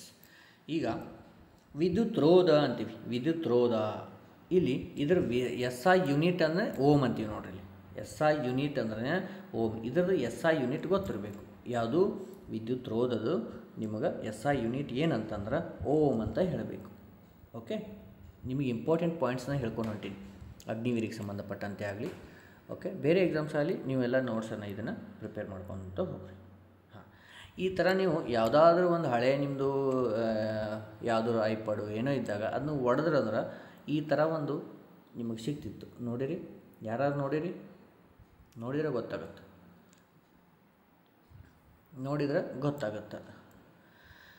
ಓಕೆ, ವಿದ್ಯುತ್ ರೋಧವು ಈ ಕೆಳಗಿನ ಅಂಶಗಳ ಮೇಲೆ ಅವಲಂಬಿತವಾಗಿದೆ. ಯಾಕಂತಂದ್ರೆ ವಸ್ತುಗಳ ಸ್ವಭಾವದ ಮೇಲೆ ಅವಲಂಬಿತವಾಗಿದೆ. ನೇಚರ್ ಆಫ್ ಮಟೀರಿಯಲ್ ಅಂತೀವಿ. ನೋಡಿರಿ, ಫಸ್ಟಿಗೆ ನೋಡೋಣ. ಬೆಳ್ಳಿ ಅಲ್ಲಿ ನೀವು ವಿದ್ಯುತ್ತನ್ನು ಈಗ ನಮ್ಮದು ವೈರ್ ಇರುತ್ತೆ. ವೈರ್ ಒಳಗೆ ನಾವು ಬೆಳ್ಳಿ ಬಂಗಾರ ಯಾಕೆ ಹಾಕೋದಿಲ್ಲ ರೀ? ಅಲ್ಯೂಮಿನಿಯಮ, ತಾಮ್ರ ಇಂಥವು ಯಾಕೆ ಹಾಕ್ತೀವಿ? ಇಲ್ಲಿ ಅದಕ್ಕಿರ್ತವೆ. ಬೆಳ್ಳಿ ಬರೀ 2% ಆಫ್ ಕರೆಂಟ್ ಪಾಸ್ ಮಾಡುತ್ತೆ. ಅಂದ್ರೆ ಅದು ಗುಡ್ ಮಟೀರಿಯಲ್ ಅಲ್ಲ. ಅದು ಚಿನ್ನ ಕೂಡ ಅಲ್ಲ. ಅಲ್ಯೂಮಿನಿಯಂ ಸ್ವಲ್ಪ ಬೆಟ್ರು, 20%. ತಾಮ್ರ ಅದಕ್ಕಿಂತ ಜಾಸ್ತಿ, ಕಬ್ಬಿಣವು ಅದಕ್ಕಿಂತ ಜಾಸ್ತಿ. ಅದಕ್ಕೆ ಈ ರೀತಿ ಬರ್ಕೊಂತ ಹೋಗಿ ನೋಡ್ರಿ, ಏರಿಕೆ ಕ್ರಮ. ಹೌದಾ? ಇಲ್ಲಿ ನೋಡಿ, ವಿದ್ಯುತ್ ರೋಧ ಏರಿಕೆ ಕ್ರಮದಲ್ಲಿ ಇದೆ. ಯಾವುದನ್ನು ಏಕೆ ಬಳಸ್ತಾರೆ ಅಂತೇಳಿ ಗೊತ್ತಿರಬೇಕು. ಓಕೆ, ಅದೇ ರೀತಿ ಇಲ್ಲಿ ನೋಡಿ, ಇಂಪಾರ್ಟೆಂಟ್ ಪಾಯಿಂಟ್. ತಂತಿಯ ಉದ್ದ ಹೆಚ್ಚಾದರೆ ವಿದ್ಯುತ್ ರೋಧವು ಹೆಚ್ಚಾಗುತ್ತದೆ. ತಂತಿಯಲ್ಲಿ ಅದರ ಲೆಂತ್ ಹೆಚ್ಚಾತಂದ್ರೆ ರೋಧ ಹೆಚ್ಚಾಗುತ್ತೆ. ಅದಲು ಬದಲು ಅಂದ್ರೆ ಒಂದು ವೇಳೆ ರೋಧ ಹೆಚ್ಚಾತಂದ್ರೆ ತಂತಿ ಊದನು ಹೆಚ್ಚಾಗುತ್ತೆ. ಉದ್ದವು ಅದಲು ಬದಲು ಅಂದಾಗ ವಿದ್ಯುತ್ ರೋಧವು ತಂತಿಯ ವಿಸ್ತೀರ್ಣಕ್ಕೆ ವಿಲೋಮಾನುಪಾತದಲ್ಲಿರುವುದರಿಂದ ವಿಸ್ತೀರ್ಣ ಹೆಚ್ಚಾದರೆ ರೋಧ ಕಡಿಮೆಯಾಗುತ್ತದೆ. ಇದು ಒಮ್ಮೆ C ಗ್ರೂಪ್ ಅಥವಾ FDA ಎಕ್ಸಾಮಲ್ಲಿ ಕೇಳ್ಯಾರಿದ್ರ ಪಾಯಿಂಟ್. ಅದಕ್ಕೋಸ್ಕರ ನಾನು ಹೇಳಿದ್ದು, ಸೆಂಟೆನ್ಸಲ್ಲಿ ಕೇಳಿದ 4 ವಾಕ್ಯಗಳಿಗೆ ಕೇಳಿದಾಗ ಈ ಸೆಂಟೆನ್ಸ್ ಬಂದದಕ್ಕೋಸ್ಕರ ನಾನು ಇಲ್ಲಿ ಹೇಳ್ತಿರೋದು. Okay, done. ನೆಕ್ಸ್ಟ್, ಇಲ್ಲಿ ನೇರ ಅನುಪಾತ ತಾಪಕ್ಕೆ ಇದೊಂದು ಗೊತ್ತಿಲ್ಲ. ವಾಹಕ ತಂತಿಯ ತಾಪಕ್ಕೆ ವಿದ್ಯುತ್ ರೋಧ ನೇರ ಅನುಪಾತದಾಗಿರುತ್ತೆ. ಇದೊಂದು ಪಾಯಿಂಟ್ ಗೊತ್ತಿರಲಿ. ಈಗ ವಿದ್ಯುತ್ ರೋಧದ ಜೋಡಣೆ, series combination and parallel combination, ಇವು ಎಲ್ಲರಿಗೂ ಗೊತ್ತಿರಬೇಕು. ಸಿರೀಸ್ ಅಂದಾಗ ಒಂದು ಆದ ನಂತರ ಒಂದು ಇರುತ್ತೆ. ಪ್ಯಾರಲಲ್ ಅಂದಾಗ ಒಂದು ಮೇಲೆ ಒಂದು ಕೆಳಗೆ ಹಿಂಗಿರುತ್ತೆ. ಇಷ್ಟೇ ಗೊತ್ತಿರಬೇಕು. ಸಿರೀಸ್ ಯಾವುದು, ಪ್ಯಾರಲಲ್ ಯಾವುದು. ಇವುಗಳನ್ನ ಎಲ್ಲೆಲ್ಲಿ ನೀವು ಯೂಸ್ ಮಾಡ್ತೀರಿ ಅಂತಂದಾಗ ನಾವು ಸಿರೀಸನ್ನು ವಿದ್ಯುತ್ ರೋಧವು ಒಂದರ ಪಕ್ಕದಲ್ಲಿ ಒಂದು ಇರುತ್ತದೆ, ಮೇಲುಗಡೆ ಒಂದರ ಪಕ್ಕ ಒಂದು ಬಾಜು ಒಂದಿರುತ್ತೆ. ವಿದ್ಯುತ್ ಒಂದೇ ರೀತಿಯಲ್ಲಿರುತ್ತದೆ. ಇಲ್ಲಿ ಕರೆಂಟ್ ನೋಡಿರಿ, ಒಂದರ ಬಾಜು ಒಂದಿದ್ದಾಗ ಕರೆಂಟ್ ಸೇಮ್ ಸಪ್ಲೈ ಆಗಿರ್ತದೆ. ಹೌದಾ ಇಲ್ಲೋ? ಅದೇ ರೀತಿ ಈ ಜೋಡಣೆಯಲ್ಲಿ ಒದಗಿಸುವ ವಿಭವ ಪ್ರತಿಯೊಂದು ವಿದ್ಯುತ್ ಉಪಕರಣಗಳಿಗೂ ಬೇರೆ ಬೇರೆ ಆಗಿರುತ್ತದೆ. ಒಂದೇ ಆಗಿರುತ್ತದೆ. ಇಲ್ಲಿ ಏನಾಗಿರ್ತೈತಿ? ಸೇಮ್ ಇರ್ತೈತಿ, ಒಂದೇ ಆಗಿರುತ್ತದೆ. ಯಾಕೆ ಹೇಳ್ರಿ? ಬಾಜು ಇರ್ತಾವ. ಅದೇ ರೀತಿ ನೆಕ್ಸ್ಟು, ಫಾರ್ ಎಕ್ಸಾಂಪಲ್ ನೀವು ಡೆಕೋರೇಷನ್ ಬಲ್ಬ್ಸ್, ಲೈಟ್ ಸರ ಅಂತಿರಲ್ಲ, ಅಲ್ಲಿ ನೋಡಿರಿ ಒಂದು ಅದಂತಲೇ ಒಂದು ಬಾಜುಕಿರುತ್ತಲ್ಲ, ಅದು ಏನು ನಮ್ಮದು ಸಿರೀಸ್ ಕಾಂಬಿನೇಷನ್ ಅಂತ. ಈಗ ಪ್ಯಾರಲ್ ಕಾಂಬಿನೇಷನ್ ಒಳಗೆ ಇಲ್ಲಿ ಒಂದಾದ ನಂತರ ಒಂದು ಜೋಡಣೆ ಇರುವುದು, ಒಂದಾದ ನಂತರ ಒಂದರ ಪಕ್ಕ ಇರುತ್ತೆ. ಇಲ್ಲಿ ಒಂದರ ಆದ ನಂತರ ಒಂದು ಕೆಳಗಿರೋದು, ಒಂದು ಮೇಲೆ ಹಿಂಗಿರುತ್ತೆ. ಆಮೇಲೆ ಇಲ್ಲಿ ವಿದ್ಯುತ್ ಒಂದೇ ರೀತಿಯಲ್ಲಿರುತ್ತದೆ. ಇಲ್ಲಿ ಕೂಡ ಸೇಮ್ ಇರುತ್ತೆ. ಆಮೇಲೆ ವಿದ್ಯುತ್ ಒದಗಿಸಿದ ಪ್ರವಾಹ ಪ್ರತಿಯೊಂದು ವಿದ್ಯುತ್ ಉಪಕರಣ ಬೇರೆ ಬೇರೆ ಆಗಿರುತ್ತೆ. ಯಾಕೆ ಹೇಳ್ರಿ, ಪ್ಯಾರಲ್ ಒಂದು ಕೆಳಗೆ ಒಂದು ಮೇಲೆ ಇರುತ್ತೆ ಅಂದ್ರೆ ಇಲ್ಲಿ ಸ್ವಲ್ಪ ಹೆಚ್ಚಾಗಿ ಕಮ್ಮಿ ಆಗಿರುತ್ತೆ. ಫಾರ್ ಎಕ್ಸಾಂಪಲ್ ಎಲ್ಲಿ ನಾವು ಯೂಸ್ ಮಾಡ್ತೀವಿ ಪ್ಯಾರಲ್ ಕನೆಕ್ಷನು, ನಮ್ಮ ಮನೆಗಳಲ್ಲಿ ವಿದ್ಯುತ್ ಕನೆಕ್ಷನ್ ಕೊಡ್ತೀವಿ ಅಲ್ಲಿ, ಆಮೇಲೆ ಬೀದಿ ದೀಪಗಳಲ್ಲಿ ಕೊಟ್ಟಿರ್ತಾರೆ ಅವುಗಳಲ್ಲಿ. ಅಂದ್ರೆ ಇವು ಎರಡು ಎಕ್ಸಾಂಪಲ್, ಯಾವುದ್ಯಾವುದಕ್ಕೆ ಯಾವ್ಯಾವ ಎಕ್ಸಾಂಪಲ್ ಅಂತೇಳಿ ಗೊತ್ತಿರಬೇಕು. ಇದು ಸಿರೀಸು, ಇದು ಪ್ಯಾರಲಲ್ಲು. ಇದು ಯಾವುದು ಸಿರೀಸ್ ಕಾಂಬಿನೇಷನು, ಇದು ಪ್ಯಾರಲಲ್. ಓಕೆ, ಇದನ್ನು ಭಾಳ ಎಕ್ಸಾಮ್ಗಳಲ್ಲಿ PCPSIಗಳಲ್ಲಿ ಕೇಳ್ಯಾರ ಎಕ್ಸಾಂಪಲ್ ನಾನು. ಓಕೆ, ನೆಕ್ಸ್ಟ್ ವಿದ್ಯುತ್ ಸಾಮರ್ಥ್ಯ ಅಂತೀವಿ, ಎಲೆಕ್ಟ್ರಿಕ್ ಪವರ್ ಅಂತೀವಿ. ಇದಕ್ಕೆ P ಅಂತ ನೋಟ್ ಮಾಡ್ತೀವಿ. ಇದ್ರದ್ದು SI ಯೂನಿಟ್ ಅಂತ ನಿಮಗೆ ಗೊತ್ತಿರಬೇಕು. ಏನು ವ್ಯಾಟ್ ಅಂತೀವಿ ಅಥವಾ ಜೂಲ್ ಪರ್ ಸೆಕೆಂಡ್. ನಿನ್ನೆ ಕೂಡ ಹೇಳೀನಿ ನಾನು ಹಿಂದಿನ ಕ್ಲಾಸಲ್ಲಿ, ಗೊತ್ತಾಯ್ತಾ. ಅದೇ ರೀತಿ ನಾವು ವ್ಯಾವಹಾರಿಕ ಘಟಕಗಳಾಗಿ ನಾವು ಏನಂತಾರೆ, ಇದನ್ನು ಯಾಕೆ ಹೇಳತ್ತೀನಿ ಅಂದ್ರೆ ಈ ಪಾಯಿಂಟನ್ನು ನಿಮಗೆ ಕೇಳ್ಯಾರ. 1 HP ಅಂದರೆ ಎಷ್ಟು ಅಂತ ನಿಮಗೆ ಕೇಳ್ಯಾರ, ಯಾರಿಗೂ ಗೊತ್ತಿರುತ್ತೆ, ಭಾಳ ಎಕ್ಸಾಮ್ಗಳಲ್ಲಿ ಕೇಳ್ಯಾರ. 1 ಯೂನಿಟ್ 1 ಕಿಲೋ ವ್ಯಾಟ್ ಅವರ್ ಅಂತೀವಿ. ಅದನ್ನು ಎಲ್ಲ ಸಿಂಪ್ಲಿಫಿಕೇಷನ್ ಮಾಡಿದ ಮೇಲೆ 1 HP ಅಂತಂದ್ರೆ 746 ವ್ಯಾಟ್ ಅಂತೀವಿ. 1 HP ಈಕ್ವಲ್ ಟು ನಿಮ್ಮ ಬೋರ್ವೆಲ್ ಮೆಷಿನ್ಗಳು 8 HP ಇತ್ತು, 1 HP ಇತ್ತು, 2 HP ಇತ್ತು ಅಂತಿರಲ್ಲ, ಆ HP. ಓಕೆ, 1 HP ಅಂತಂದ್ರೆ 746 ವ್ಯಾಟ್. ಓಕೆ, ಇನ್ನು ಕಿರ್ಚಾಫ್ಸ್ ಲಾ ಅಂತೀವಿ. ನಿಮಗಂತೂ ಅಗ್ನಿವರಿಗೆ ಕೇಳೋಂಗಿಲ್ಲ, ಬೇರೆ ಬೇರೆ ಎಕ್ಸಾಮ್ಸ್ಗಳಲ್ಲಿ ಕೇಳ್ತಾರೆ. ಇನ್ನು SI ಯೂನಿಟನ್ನು ನಾನು ಸಪ್ರೇಟಾಗಿ ಕೊಟ್ಟೀನಿ, ನೀವು ನೋಡ್ಕೊಂಡು ಬರ್ಕೋರಿ ಆಮೇಲೆ. ಓಕೆ, ಯಾವುದ್ಯಾವುದಕ್ಕೆ ಏನೇನು ಅಂತಾರೆ SI ಯೂನಿಟನ್ನು ಸಪ್ರೇಟಾಗಿ ಕೊಟ್ಟಿದ್ದೀನಿ. ಇವುಗಳನ್ನ ನೀವು ಒಂದು ಸಲ ನೋಡ್ಕೋರಿ. ಓಕೆ, ಸ್ಕ್ರೀನ್ಶಾಟ್ ಹೊಡೆದು ಇಟ್ಕೊಂಡ್ಬಿಡ್ರಿ. ನೆಕ್ಸ್ಟ್ ಇದಾದ ನಂತರ ಉಷ್ಣ ಮತ್ತು ತಾಪ. ಉಷ್ಣ ಮತ್ತು ತಾಪ ಅಂತೀವಿ. ಉಷ್ಣ ಬೇರೆ, ತಾಪ ಬೇರೆ. ಹೆಂಗೆ, ಉಷ್ಣ ಅಂದರೆ ಹೀಟ್ ಅಂತೀವಿ, ತಾಪ ಟೆಂಪ್ರೇಚರು. ಓಕೆ, ಇಲ್ಲಿ ಎರಡಕ್ಕೂ ವ್ಯತ್ಯಾಸವನ್ನು ನೋಡೋಣ. ನೋಡಿ, ಹೀಟ್ ಅನ್ನೋದು ಒಂದು ಶಕ್ತಿಯ ರೂಪ. ಓಕೆ, ಇದ್ರ SI ಯೂನಿಟ್ ಜೌಲ್ ಅಂತೀವಿ. ಅಣುಗಳ ಒಟ್ಟು ಚಲನಾ ಶಕ್ತಿಯ ಮೌಲ್ಯವೇ ಉಷ್ಣ ಅಂತೀವಿ. ಅದು ಅಣುಗಳು ಏನು ಚಲನೆ ಮಾಡ್ತಾವಲ್ಲ ಅದು ಒಟ್ಟು ಮೌಲ್ಯ ಏನು ಅಮೌಂಟ್ ಇರುತ್ತೆ, ಅದಕ್ಕೆ ಟೋಟಲ್ ಏನು ಅಣುಗಳಿರ್ತಾವಲ್ಲ ಅವುಗಳ ಒಟ್ಟು ಚಲನಾ ಶಕ್ತಿಯ ಮೌಲ್ಯ ಏನಂತೀವಿ ನಾವು, ಉಷ್ಣ ಅಂತೀವಿ. ಉಷ್ಣವು ಅಣುಗಳ ರಾಶಿ ಮತ್ತು ಗಾತ್ರದ ಮೇಲೆ ಅವಲಂಬಿತ. ಯಾವುದರ ಮೇಲೆ ಅವಲಂಬಿತ, ಅಣುಗಳ ರಾಶಿ ಮತ್ತು ಗಾತ್ರ. ಇಲ್ಲಿ ನಿಮಗೆ ಇಂಪಾರ್ಟೆಂಟ್ ಆಗಿದ್ದು ಇದೊಂದು SI ಯೂನಿಟ್. ಇಲ್ಲಿ ಕೂಡ ನಿಮಗೆ ಇಂಪಾರ್ಟೆಂಟ್ ಆಗಿದ್ದು ಇದು ಒಂದು SI ಯೂನಿಟ್, ಕೆಲ್ವಿನ್ ಅಂತೀವಿ. ಗೊತ್ತಾಯ್ತಾ, ನಿಮಗೇನು ಗೊತ್ತಿರಬೇಕು, ಈ ಉಷ್ಣದ SI ಯೂನಿಟ್ ಯಾವುದು, ಜೌಲ್ ಅಂತೀವಿ. ತಾಪದ್ದು ಕೆಲ್ವಿನ್, ಹೀಟ್ದು ಜೌಲು, ಟೆಂಪ್ರೇಚರ್ದು ಕೆಲ್ವಿನ್. ಕೇಳ್ಯಾರ ಕ್ವಶನ್. ಓಕೆ, 2 ಪಾಯಿಂಟ್ ನೆನಪಿಟ್ಕೊಳ್ರಿ. ಹಾಂ, ಇಲ್ಲಿ ಪರಿವರ್ತಕಗಳು ಅಂತ ಬರ್ತಾವೆ. ಕೆಲ್ವಿನ್ನಿಂದ ಸೆಲ್ಸಿಯಸ್ಗೆ, ಸೆಲ್ಸಿಯಸ್ಸಿಂದ ಕೆಲ್ವಿನ್ಗೆ. ಇವು 4 ಫಾರ್ಮುಲಾಗಳನ್ನು ನೀವು ನೋಟ್ ಮಾಡ್ಕೊಂಡು ಇಟ್ಕೋರಿ. ಯಾವ ಬೇಕಾದ ಎಕ್ಸಾಮ್ ಒಳಗೆ ಪರಿವರ್ತನೆಗಳು ಕೇಳಿದ್ರಂದ್ರೆ ಈ 4 ಫಾರ್ಮುಲಾನ ಯೂಸ್ ಆಗ್ತಾವೆ. ಸರ್ ಹೆಂಗೆ ಯೂಸ್ ಮಾಡಬೇಕು, ನಮಗೆ ಲೆಕ್ಕ ಮಾಡಿ ತೋರಿಸ್ರಿ. FDAಗಳಲ್ಲಿ ಕೇಳ್ಯಾರ, C ಗ್ರೂಪಲ್ಲಿ ಕೇಳ್ಯಾರ, SDAಗಳಲ್ಲಿ ಕೇಳ್ಯಾರ, PC ಗಳಲ್ಲಿನೂ ಕೇಳೋ ಚಾನ್ಸಸ್ ಅದಾವ. ಯಾಕೆ ನೋಡಿರಿ, ಫಾರ್ ಎಕ್ಸಾಂಪಲ್ ಏನು ನೀರಿನ ಕುದಿಯುವ ಬಿಂದು 100 ಡಿಗ್ರಿ ಸೆಲ್ಸಿಯಸ್. ಇದನ್ನು ಕೆಲ್ವಿನ್ಗೆ ಪರಿವರ್ತಿಸಿ. ಡಿಗ್ರಿ ಸೆಲ್ಸಿಯಸ್ ಒಳಗೆ ಕೊಟ್ಟಾರ, ಆಮೇಲೆ ಕೆಲ್ವಿನಿಗೆ ಪರಿವರ್ತಿಸೋದ. ಕೆಲ್ವಿನ್ ಫಾರ್ಮುಲಾ ಮೇಲೆ Kelvin equal to degree Celsius plus 273 ಅಂದ. ಈ 100ನ್ನು ಈ 273 ಕೂಡಿಸಿದ್ರೆ 373. ಇದು ಈಸಿ ಅದಾವ, ಮಾಡ್ತೀರಿ ಇದನ್ನು. ಹೌದಾ, ಗೊತ್ತಾಯ್ತಾ, ಫಾರ್ಮುಲಾ ಫಿಲ್ ಮಾಡಬೇಕು. ನೆಕ್ಸ್ಟು ಇದು ಕೂಡ ಕೆಲ್ವಿನ್ಗೆ ಪರಿವರ್ತನೆ ಅದ. ಇಲ್ಲಿ ಇದು ಡಿಗ್ರಿ ಸೆಲ್ಸಿಯಸ್ಸಿಂದ ಕೊಟ್ಟದ್ದು ಏನೈತೆ ನೋಡ್ರಿ, ಪಾದರಸದ ಕುದಿಯೋ ಬಿಂದು 630 ಕೆಲ್ವಿನ್ಗೆ ಕೊಟ್ಟಾರ. ಕೆಲ್ವಿನ್ದಿಂದ ಸೆಲ್ಸಿಯಸ್ಗೆ ಮಾಡಬೇಕು ಅಂದ್ರೆ ಅವಾಗೇನು ಮಾಡಬೇಕು, ಕೆಲ್ವಿನಿಂದ ಸೆಲ್ಸಿಯಸ್ ಮಾಡ್ಬೇಕಂತಂದ್ರೆ ಡಿಗ್ರಿ ಸೆಲ್ಸಿಯಸ್ ಈಕ್ವಲ್ ಟು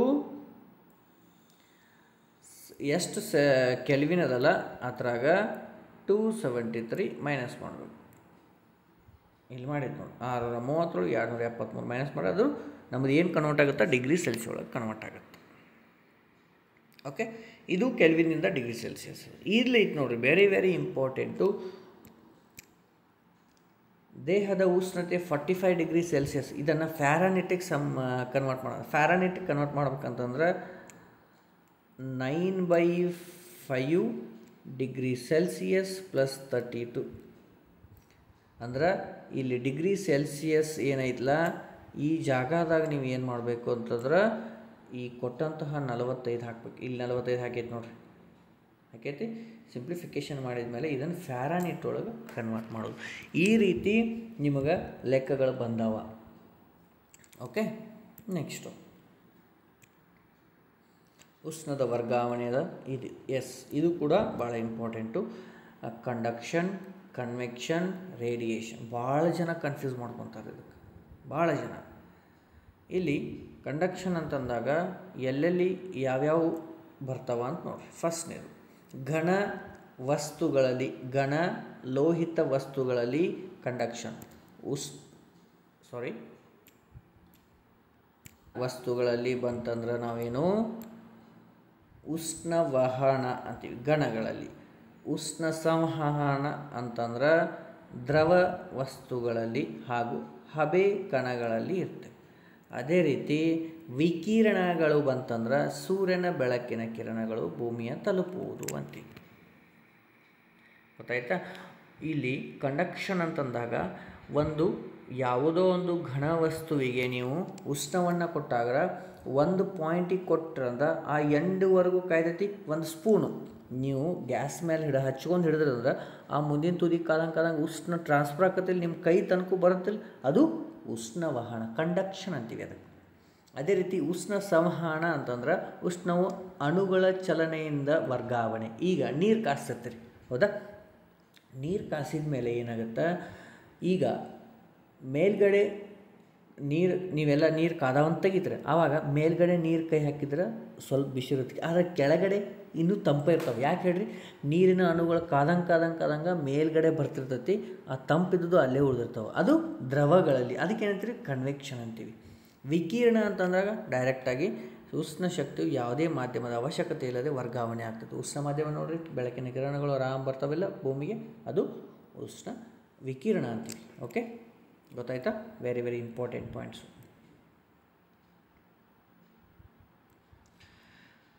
ಹಾಂ, ಸಮ ಒತ್ತಡ ಕ್ರಿಯೆ, ಐಸೋಬಾರಿಕ್ಕು, ಐಸೋಕ್ರೋನಿಕ್ಕು ಇವು ಗೊತ್ತಿರಬೇಕು. ಫಸ್ಟ್ ಒನ್ ಐಸೋಬಾರಿಕ್ ಪ್ರಾಸೆಸ್ ಅಂತಂದಾಗ ಲೋಹಿತ ವಸ್ತುಗಳಿಗೆ ಉಷ್ಣ ನೀಡಿದಾಗ ಹಿಗ್ತವು.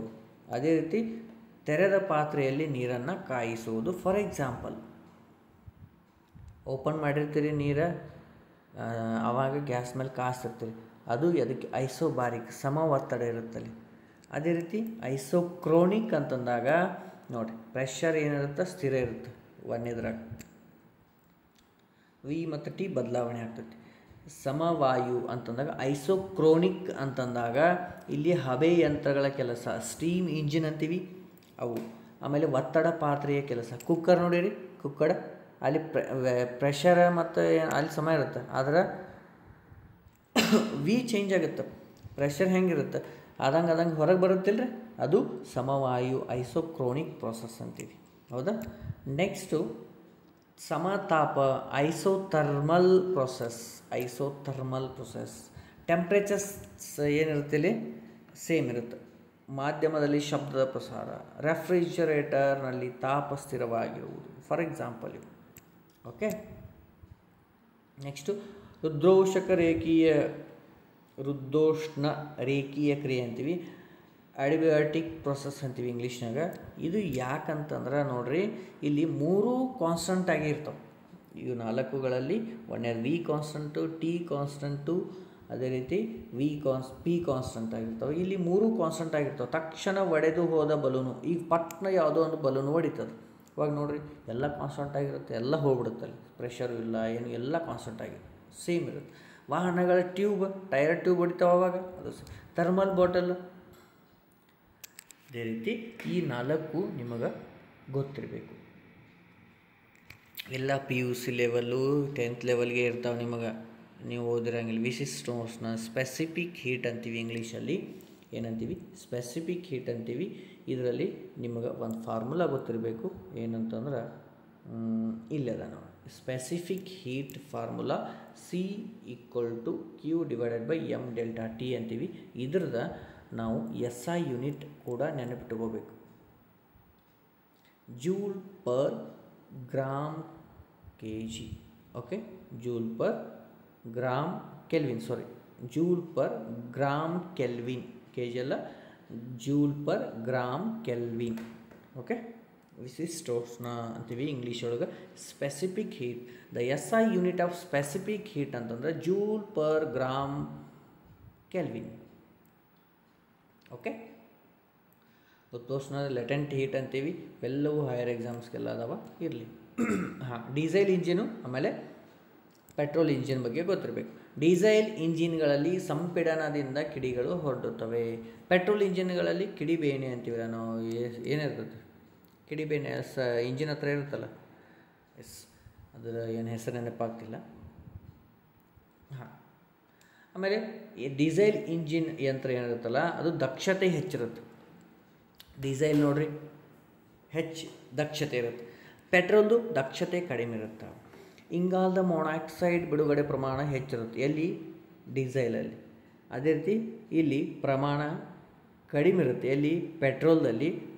ಇಂಗಾಲದ ಮೊನಾಕ್ಸೈಡ್ ಕಡಿಮೆ ಬರುತ್ತೆ, ಆಮೇಲೆ ಡೀಸೆಲ್ ಕಡಿಮೆ ಇರುತ್ತೆ, ಪೆಟ್ರೋಲು ಸ್ವಲ್ಪ ಕಾಸ್ಟ್ಲಿ ಇರುತ್ತೆ. ಅದೇ ಈ ಡೀಸೆಲ್ ಇಂಜಿನನ್ನು ಕಂಡುಹಿಡಿದವರು ಯಾರು? ರುಡಾಲ್ಫ್ ಡೀಸೆಲ್ ಅಂತೇಳಿ. ಆಮೇಲೆ ಅಗಸ್ಟಿಯನ್ ವಟ್ಟೋ ಅಂತೇಳಿ ಇವ ಪೆಟ್ರೋಲ್ ಇಂಜಿನನ್ನು ಕಂಡುಹಿಡಿದಾನ. ಇವು ಎರಡು ನಿಮಗೆ ಗೊತ್ತಿರಬೇಕು, ಅದು ನೀವು ಇರ್ತವ್ರಿ. ಸೈನ್ಸಲ್ಲಿ ಹಿಂಗೆ ಬರ್ತಾವ ಅಂತ ಹೇಳೋಕ್ಕಾಗಲ್ಲ ಕ್ವಶನ್ಸು. ಓಕೆ, ಆಮೇಲೆ ನೆಕ್ಸ್ಟ್ ಲೈಟ್, ಬೆಳಕು. ಏನು ಹೇಳ್ರಿ? ಬೆಳಕು. ಈ ಟಾಪಿಕ್ ಬಗ್ಗೆ ನೋಡೋಣ ಫಸ್ಟಿಗೆ. ಇದು ಕೊನೆಯದಾಗಿ ಟಾಪಿಕ್ ಬೆಳಕು, ಲೈಟ್ ಬಗ್ಗೆ ನೋಡೋಣ. ಭಾಳ ಇಂಪಾರ್ಟೆಂಟು ಯಾವುದೇ ಎಕ್ಸಾಮ್ಸ್ಗಳಿಗೆ. ನೋಡಿರಿ, ಲೈಟ್ ಬಗ್ಗೆ ನೋಡೋಣ. ಫಸ್ಟು, ಬೆಳಕು ಒಂದು ಶಕ್ತಿಯ ರೂಪ. ಇದು ಒಂದು ಶಕ್ತಿಯ ರೂಪ ಅಂತೀವಿ. ಫಾರ್ ಎಕ್ಸಾಂಪಲ್, ವಿಟಮಿನ್ ಡಿ, ನೀರಾವಿ ಕ್ರಿಯೆ, ಸೌರಕೋಶಗಳು, ವಿದ್ಯುತ್ ಸಂಶ್ಲೇಷಣಾ ಕ್ರಿಯೆ ಇವೆಲ್ಲ ನಡಿಬೇಕಂದ್ರೆ ಒಂದು ಶಕ್ತಿ ಬೇಕು. ಆ ಶಕ್ತಿಯ ರೂಪವೇ ಒಂದು ಬೆಳಕು. ಇವು ಟ್ರಾನ್ಸ್ವರ್ಸ್ ವೇವ್ಸ್, ಅಡ್ಡ ಅಲೆಗಳಿವು. ಓಕೆ, ಬೆಳಕಿನ ವೇಗ ನಿರ್ವಾತ ಪ್ರದೇಶದಲ್ಲಿ ಎಷ್ಟು ಅದ ರೀ? 3 × 10⁵ km/s ಅಂತ ಅನ್ಬೋದು. ಇಲ್ಲಂತಂದ್ರೆ 3 × 10⁸ m/s ಅನ್ಬೋದು. ಯಾವುದಾದ್ರೂ ಇದ್ದರೂ ಒಂದೇ, ಸೇಮು.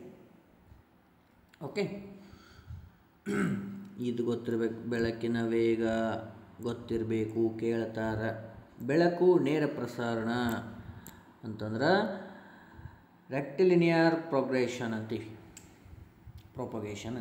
Okay, rectilinear propagation. ಬೆಳಕು ಒಂದು ನೇರ ಪ್ರಸರಣ ಹೊಂದಿದೆ. ಬೆಳಕು ವಿದ್ಯುತ್ ಕಾಂತಿ ಅಲೆಗಳಂತೆ ವರ್ತಿಸುತ್ತದೆ. ಅಲೆಗಳಲ್ಲ, ಅವುಗಳಂತೆ ವರ್ತನೆ ಮಾಡ್ತವೆ. ಅಲೆಗಳ ಸ್ವಭಾವ ಕಣಗಳ ಸ್ವಭಾವ ಇರುತ್ತದೆ. ಇದನ್ನು ಬೆಳಕಿನ ದ್ವಿಗುಣ ಸ್ವಭಾವ ಅಂತೀವಿ. 2 ಗುಣ ಹೊಂದೇವು. ಏನು? ಅಲೆಗಳದ್ದು ಹೊಂದವ, ಕಣಗಳದ್ದು 2 ಗುಣ ಹೊಂದೆವು. ಇದನ್ನು ಪ್ರತಿಪಾದಿಸೋದು ಯಾವುದು? ಡಿ ಬ್ರಾಗ್ಲೈ ಅಂತೀವಿ. ಡಿ ಬ್ರಾಗ್ಲೈ. ಈ ಕಂಡುಹಿಡಿದವರು ಭಾಳ ಜನ ಆಗ್ತಾರೆ. ಇವ್ರದ ನೆನಪಿಡುವತ್ತು, ಹೌದಿಲ್ಲ ರೀ? ನಿಮಗಂತೂ ಇವ್ರದ ನೆನಪುಳಿವತ್ತು ಅಂತೀರಿ ನೀವು. ಅದು ಮೇನ್ ಇಂಪಾರ್ಟೆಂಟ್. ಬೆಳಕಿನ ಅಲೆಗಳ ಸ್ವಭಾವ ಪ್ರತಿಪಾದಿಸಿದವರು ಕ್ರಿಶ್ಚಿಯನ್ ಹ್ಯಾಗನ್ಸ್ ಅಂತೀವಿ. ಇವೆಲ್ಲಗಳನ್ನು ನೆನಪಿಟ್ಕೋದು. ಬೆಳಕಿನ ಕಣಗಳ ಸ್ವಭಾವವನ್ನು ಪ್ರತಿಪಾದಿಸಿದವರು ಸರ್ ಐಸಾಕ್ ನ್ಯೂಟನ್. ನೋಡಿರಿ, 3 ಜನದ ಐತಿ, 3 ಜನದ ನೆನಪಿಟ್ಕೋಬೇಕು. ಬೆಳಕು ಕೆಲವು ಕ್ರಿಯೆಗಳಿಗೆ ಒಳಗಾಗುತ್ತವೆ. ಅವು ಯಾವ್ಯಾವು? ರಿಫ್ರಾಕ್ಷನ್ ಆಫ್ ಲೈಟ್, ಬೆಳಕಿನ ಪ್ರತಿಫಲನ, ರಿಫ್ಲೆಕ್ಷನ್ ಆಫ್ ಲೈಟ್. ಆಮೇಲೆ ಬೆಳಕಿನ ವಕ್ರೀಭವನ ಅಂತಂದ್ರೆ ರಿಫ್ರಾಕ್ಷನ್ ಆಫ್ ಲೈಟ್. ಇದು ರಿಫ್ಲೆಕ್ಷನ್, ಇದು ರಿಫ್ರಾಕ್ಷನ್. ಬೆಳಕಿನ ವಿಭಜನೆ, ಡಿಸ್ಪರ್ಷನ್ ಆಫ್ ಲೈಟ್. ಆಂತರಿಕ ಪ್ರತಿಫಲನ, ಟೋಟಲ್ ಇಂಟರ್ನಲ್ ರಿಫ್ರಾಕ್ಷನ್. ಈ 4 ಕ್ರಿಯೆಗಳಿಗೆ ಬೆಳಕು ಒಳಗಾಗುತ್ತೆ. ಹೆಂಗೆ ಎಲ್ಲೆಲ್ಲಿ ಮುಂದೆ ನೋಡ್ಕೊಂಡು ಹೋಗೋಣ್ರಿ. ಪಾರದರ್ಶಕ ವಸ್ತುಗಳು ಅಂತಂದ್ರೆ ತನ್ನ ಮೂಲಕ ಬೆಳಕನ್ನು ಹಾದು ಬಿಡ್ತಾವೆ, ಅವು ಪಾರದರ್ಶಕ. ಅಪಾರದರ್ಶಕ ಅಂತಂದ್ರೆ ಅವು ನಿಮ್ಮ ಬೆಳಕನ್ನು ಹಾದು ಬಿಡೋದಿಲ್ಲ ರೀ. ಗೋಡೆ, ಯಾವುದಾದ್ರೂ ದೊಡ್ಡ ಒಂದು ಗೋಡೆ, ಆಮೇಲೆ ಮರ, ಆಮೇಲೆ ಮಾನವನ ದೇಹ, ಕನ್ನಡಿ, ಇವು ಬೆಳಕನ್ನು ಹಾದು ಬಿಡೋದಿಲ್ಲ ರೀ. ಅದು ಬೆಳಕನ್ನು ಹಾದು ಬಿಡು ಗಾಜು, ನೀರು, ಗಾಳಿ, ಮಸೂರ ಲೆನ್ಸ್ ಅಂತೀವಲ್ಲ ಅದು. ನೆಕ್ಸ್ಟು ಅರೆ ಪಾರದರ್ಶಕ ಅಂತಂದ್ರೆ ಇವು ಸ್ವಲ್ಪ ಬಿಟ್ಟು ಕೊಡ್ತಾವೆ ಬೆಳಕನ್ನು ಅಷ್ಟೇ, ಅವು ಅರೆ ಪಾರದರ್ಶಕ ಅಂತೀವಿ. ನೆಕ್ಸ್ಟು ಪ್ರತಿಬಿಂಬ, ಇಮೇಜ್ ಅಂತೀವಿ. ಓಕೆ, ಅದಕ್ಕೆ ಇಲ್ಲಿ ಸತ್ಯ ಪ್ರತಿಬಿಂಬ ಮತ್ತು ಮಿಥ್ಯ ಪ್ರತಿಬಿಂಬ ಅಂತ ಎರಡು ಬರ್ತವೆ. Real image and virtual image ಅಂತ ಎರಡು ಬರ್ತವೆ. ಓಕೆ, ರಿಯಲ್ ಇಮೇಜಲ್ಲಿ ಯಾವುದು ಎಕ್ಸಾಂಪಲ್ ಅಂತಂದ್ರೆ ಪೀನ ಮಸೂರ, ನಿಮ್ನ ಮಸೂರ. ಇಲ್ಲಿ ಸಮತಲ ದರ್ಪಣ, ಪೀನ ದರ್ಪಣ, ಅದೇ ರೀತಿ ಪೀನ ಮಸೂರ, ಈ ರೀತಿ ಬರ್ತಾವ್ರಿ, ನಿಮಗೆ ಗೊತ್ತಿರಬೇಕು. ರಿಯಲ್ ಇಮೇಜಲ್ಲಿ ವಸ್ತು ಸ್ಟೇಟ್ ಇದ್ರೆ ಅದರದ್ದು ತಲೆ ಕೆಳಗಾಗಿ ಕಾಣುತ್ತೆ. ಆದರೆ ಇಲ್ಲಿ ವರ್ಚುವಲಲ್ಲಿ ವಸ್ತು ನೇರಿದ್ರೆ ಅಲ್ಲಿನೂ ಕೂಡ ನೇರಾಗೆ ಕಾಣುತ್ತೆ. ಇದು ಎಕ್ಸಾಂಪಲ್. ಬೆಳಕಿನ ಪ್ರತಿಫಲನ ಇಲ್ಲಿ ಬಂತು ನೋಡಿ, ರಿಫ್ಲೆಕ್ಷನ್ ಆಫ್ ಲೈಟ್. ಈ ಚಿತ್ರವನ್ನು ನೀವು ಪ್ರೈಮರಿ ಇದ್ದಾಗ ನೋಡಿರ್ತೀರಿ ಕ್ಲಾಸಲ್ಲಿ. ಇದೊಂದು ಪತನ ಕಿರಣ. ಒಂದು ಕಿರಣವು ಹಿಂಗೆ ಬಂದತಿ, ಇದು ಇಲ್ಲಿ ಬಿದ್ದು ಆಮೇಲೆ ಈ ಕಡೆ ಸ್ಟೇಟ್ ಅದೇ ಆ್ಯಂಗಲ್ ಒಳಗೆ ಈ ಕಡೆ ಬಂದಿರುತ್ತೆ. ಇದು ಪ್ರತಿಫಲನ ಆ್ಯಂಗಲ್ ಅಂತೀವಿ. ಏನಂದ್ರೆ ಆ್ಯಂಗಲ್ ಆಫ್ ಇನ್ಕ್ಲಿಯೆಂಟ್ ಅಂತೀವಿ, ಇದು ಆ್ಯಂಗಲ್ ಆಫ್ ರಿಫ್ಲೆಕ್ಷನ್ ಅಂತೀವಿ. ಗೊತ್ತಾಗತ್ತಿ? ಇವು ಯಾಕೆ ಹೇಳತ್ತೀನಿ ಅಂತಂದ್ರೆ ಇದ್ರ ಮೇಲೆ ಮುಂದೆ ಐತೆ ನೋಡ್ರಿ ನಿಯಮ. ಏನು? ಪತನ ಕೋನವು ಪ್ರತಿಫಲನ ಕೋನಕ್ಕೆ ಸಮನಾಗಿರುತ್ತದೆ. ನೋಡಿರಿ, ಇವೆರಡು ಇದೆಷ್ಟದಲ್ಲ, ಇದು ಎಷ್ಟದ, ಹೌದಾ? ಒಂದೇ ಲೈನ್. ಆಮೇಲೆ ಪತನ ಕಿರಣ, ಪ್ರತಿಫಲನ ಕಿರಣ ಹಾಗೂ ಸರಳ ರೇಖೆಗಳು ಒಂದೇ ಮೇಲ್ಮೈನ ಪ್ರತಿಫಲನ ಬಿಂದುವಿಂದ ಸಂಧಿಸುತ್ತವೆ. ನೋಡಿರಿ, ಇದು ಒಂದೇ ಮೇಲ್ಮೈ ಅಂದ್ರೆ ಇದು ಒಂದೇ ಮೇಲ್ಮೈಯಲ್ಲಿ ಮೂರೂ ಬಂದು ಇಲ್ಲೇ ಸೇರ್ತವೆ, ಹೌದಾ? ಇದು ಗೊತ್ತಿರಬೇಕು. ಆಮೇಲೆ ಪ್ರತಿಫಲಕಗಳು ದರ್ಪಣ ಅಥವಾ ಕನ್ನಡಿ ಅಂತೀವಿ. ಇಲ್ಲಿ ಸಮತಲ ದರ್ಪಣ, ಆಮೇಲೆ ನಿಮ್ನ ದರ್ಪಣ, ಆಮೇಲೆ ಪೀನ ದರ್ಪಣ, 3 ಬರ್ತಾವೆ. Plane mirror, concave mirror, convex mirror. ದರ್ಪಣದ ಹಿಂಭಾಗದಲ್ಲಿ ಬೆಳ್ಳಿ, ತಾಮ್ರ, ಪಾದರಸ, ಅಲ್ಯೂಮಿನಿಯಮನ್ನು ಲೇಪನ ಮಾಡಿರ್ತಾರೆ. ಯಾಕೆ ಮಾಡಿರ್ತಾರೆ? ಇದನ್ನು ಎದಕ್ಕೆ ಬರ್ತೀನಿ ಅಂತಂದ್ರೆ ಯಾವುದೋ ಒಂದು ಎಕ್ಸಾಮಲ್ಲಿ ಇದು ಕೇಳಿದರು, ಹೈಯರ್ ಎಕ್ಸಾಮಲ್ಲಿ. ಬೆಳ್ಳಿನೂ ಕೂಡ ಲೇಪನೆ ಮಾಡಿರ್ತಾರಂತ. ದರ್ಪಣ ಮಿರರ್ ಇರುತ್ತೆ, ಹಿಂದೆ ನಿಮಗೆ ಕೊಡುವಾಗ ಕೆಲವೊಂದು ಬಣ್ಣ ಹಚ್ಚಿರ್ತಾರೆ. ಬಣ್ಣ ಹೆಂಗಿರೋದು ಅದರೊಳಗೆ ಮಿಕ್ಸ್ ಮಾಡಿರ್ತಾರೆ. ಯಾಕಂದ್ರೆ ಅದು ಮಿರರ್ ಆಗಿ ನಿಮಗೆ ಕಾಣಬೇಕಂತಂದ್ರೆ ಅವುಗಳಿಗೆ ಏನೇನು ಲೇಪನ ಮಾಡಿರ್ತಾರೋ ಬೆಳ್ಳಿ, ತಾಮ್ರ, ಪಾದರಸ ಅಥವಾ ಅಲ್ಯೂಮಿನಿಯಂದ ಲೇಪನ ಮಾಡಿರ್ತಾರೆ. ಸಮತಲ ದರ್ಪಣ.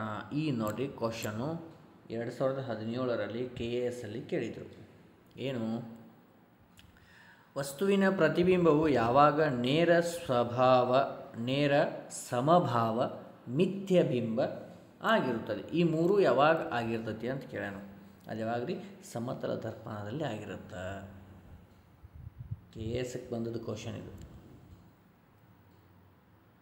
ಹೌದಾ? ಇಲ್ಲಿ ಬಿಡ್ರಿ. ಆಮೇಲೆ ಇದೇನು ಇಲ್ಲಿ ನೋಡಿ ಪಾಯಿಂಟ್.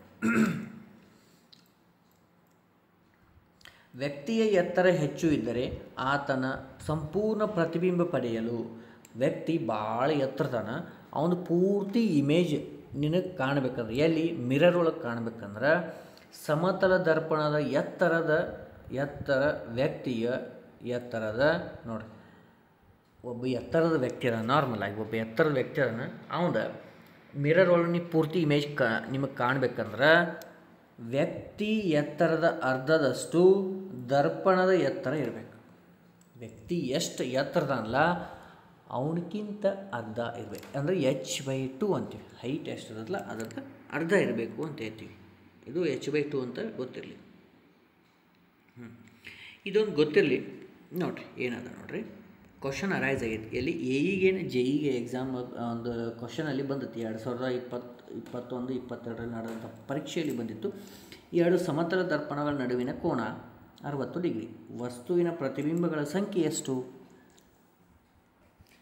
ಅಂದ್ರೆ ಈ ಎರಡು ಮಿರರ್ ಇಟ್ಟಾರ, ಆ ಕಡೆ ಒಂದು ಈ ಕಡೆ ಒಂದು, ಅವುಗಳ ನಡುವಿನ ಕೋನ ಏನೈತಿ 60 ಡಿಗ್ರಿ. ಹಂಗಾದ್ರೆ ಅದ್ರ ನಡು ಪ್ರತಿಬಿಂಬ ಎಷ್ಟು ಇಮೇಜಸ್ ಎಷ್ಟು ಮೂಡ್ತಾವ ಅಂತಂದಾಗ ಇದು ಫಾರ್ಮುಲಾ. ಯಾವುದೇ ರೀತಿ ಕೇಳಿ ಅಲ್ಲಿ ಡಿಗ್ರಿ ಕೊಟ್ಟಂಥದ್ದನ್ನು ಇಲ್ಲಿ ಡಿಗ್ರಿ ಒಳಗೆ ಹಾಕಿದ್ರೆ ಮುಗಿದೋಯ್ತು. ಡಿಗ್ರಿ ಇದ್ದಲ್ಲಿ ಅದು ಎಷ್ಟು ಕೊಟ್ಟಿರ್ತಾರಲ್ಲ ಅಷ್ಟು ಹಾಕಿದ್ರೆ ಮುಗಿದೋಯ್ತು. 360 theta divided by 360 degree divided by theta -1 ಅಂತ ಮಾಡ್ತೀವಿ. -1 ಅನ್ನೋದನ್ನು ಮಾಡಬೇಕು. ಅದು ಯಾಕೆ ಮಾಡಬೇಕು ಅನ್ನೋದು ಯಾರಿಗೆ ಗೊತ್ತಿದ್ರೆ ಕಮೆಂಟ್ ಮಾಡಿರಿ, ನಾನು ಹೇಳ್ತೀನಿ. ಓಕೆ, ಇಲ್ಲಿ ನೋಡಿರಿ ಅಂದರೆ ಎಷ್ಟಾಯಿತು, 6 36, 6 - 1 ಅಂದ್ರೆ 5 ಕಾಣ್ತಾವ ನಮಗೆ. ಎರಡು ಸಮತಲ ದರ್ಪಣಗಳ ನಡುವೆ 60 ಡಿಗ್ರಿ ಇತ್ತಂದ್ರೆ 5 ಇಮೇಜ್ಗಳು ಕಾಣ್ತಾವ. ಅದೇ ರೀತಿ 30 ಡಿಗ್ರಿ ಇತ್ತಂದ್ರೆ 11 ಕಾಣ್ತಾವ. 90 ಡಿಗ್ರಿ ಇದ್ರೆ 3 ಕಾಣ್ತಾವ. 180 ಇದ್ರೆ 1 ಕಾಣ್ತದೆ. ಇನ್ನೊಂದು ಪಾಯಿಂಟ್ ವೆರಿ ಇಂಪಾರ್ಟೆಂಟ್ ನೋಡಿರಿ, ಕ್ಷೌರಿಕ ಅಂಗಡಿಯಲ್ಲಿ ಕಟಿಂಗ್ ಶಾಪ್ನಲ್ಲಿ ವಸ್ತುವಿನ ಪ್ರತಿಬಿಂಬಗಳ ಸಂಖ್ಯೆ ಅನಂತ ಇನ್ಫಿನಿಟಿ ಇರ್ತಾವೆ. ನೋಡಿರೇನು ಯಾವಾಗ್ರಿ? ಯಾಕಂದ್ರೆ ಆ ಎರಡೂ ಸಮತಲ ದರ್ಪಣಗಳ ನಡುವಿನ ಕೋನ ಶೂನ್ಯವಾಗಿರುತ್ತೆ. ಒಂದು ಹಿಂದೊಂದು ಮಿರರ್ ಇಟ್ಟಿರ್ತಾರೆ, ಮುಂದೊಂದು ಇಟ್ಟಿರ್ತಾರೆ. ನೀ ಹಂಗೆ ನೋಡ್ಕೊಂತ ಹೋಗು, ಎಂಡ್ ಅನ್ನೋದು ಏನಾಗಿಲ್ಲ ಅಲ್ಲಿ. ಅದ್ರಾಗ ಒಂದು ಚಿತ್ರ ಮತ್ತು ಅದ್ರ ಒಳಗೊಂದು ಮತ್ತು ನೀನು ಚಿತ್ರ, ಬರೀ ಇದಕ್ಕೆ ಕಾಣುತ್ತೆ, ಬರೀ ಎಂಡ್ ಆಗೋದಿಲ್ಲ ಅಲ್ಲಿ. ಅನಂತ ಇನ್ಫಿನಿಟಿ ಅಂತೀವಿ ಇದಕ್ಕೆ. ಓಕೆ, ಆಮೇಲೆ ಸಮತಲ ದರ್ಪಣ, ನಿಮ್ನ ದರ್ಪಣ, ಪೀನ ದರ್ಪಣ ಹಿಂಗಿರ್ತಾವೆ.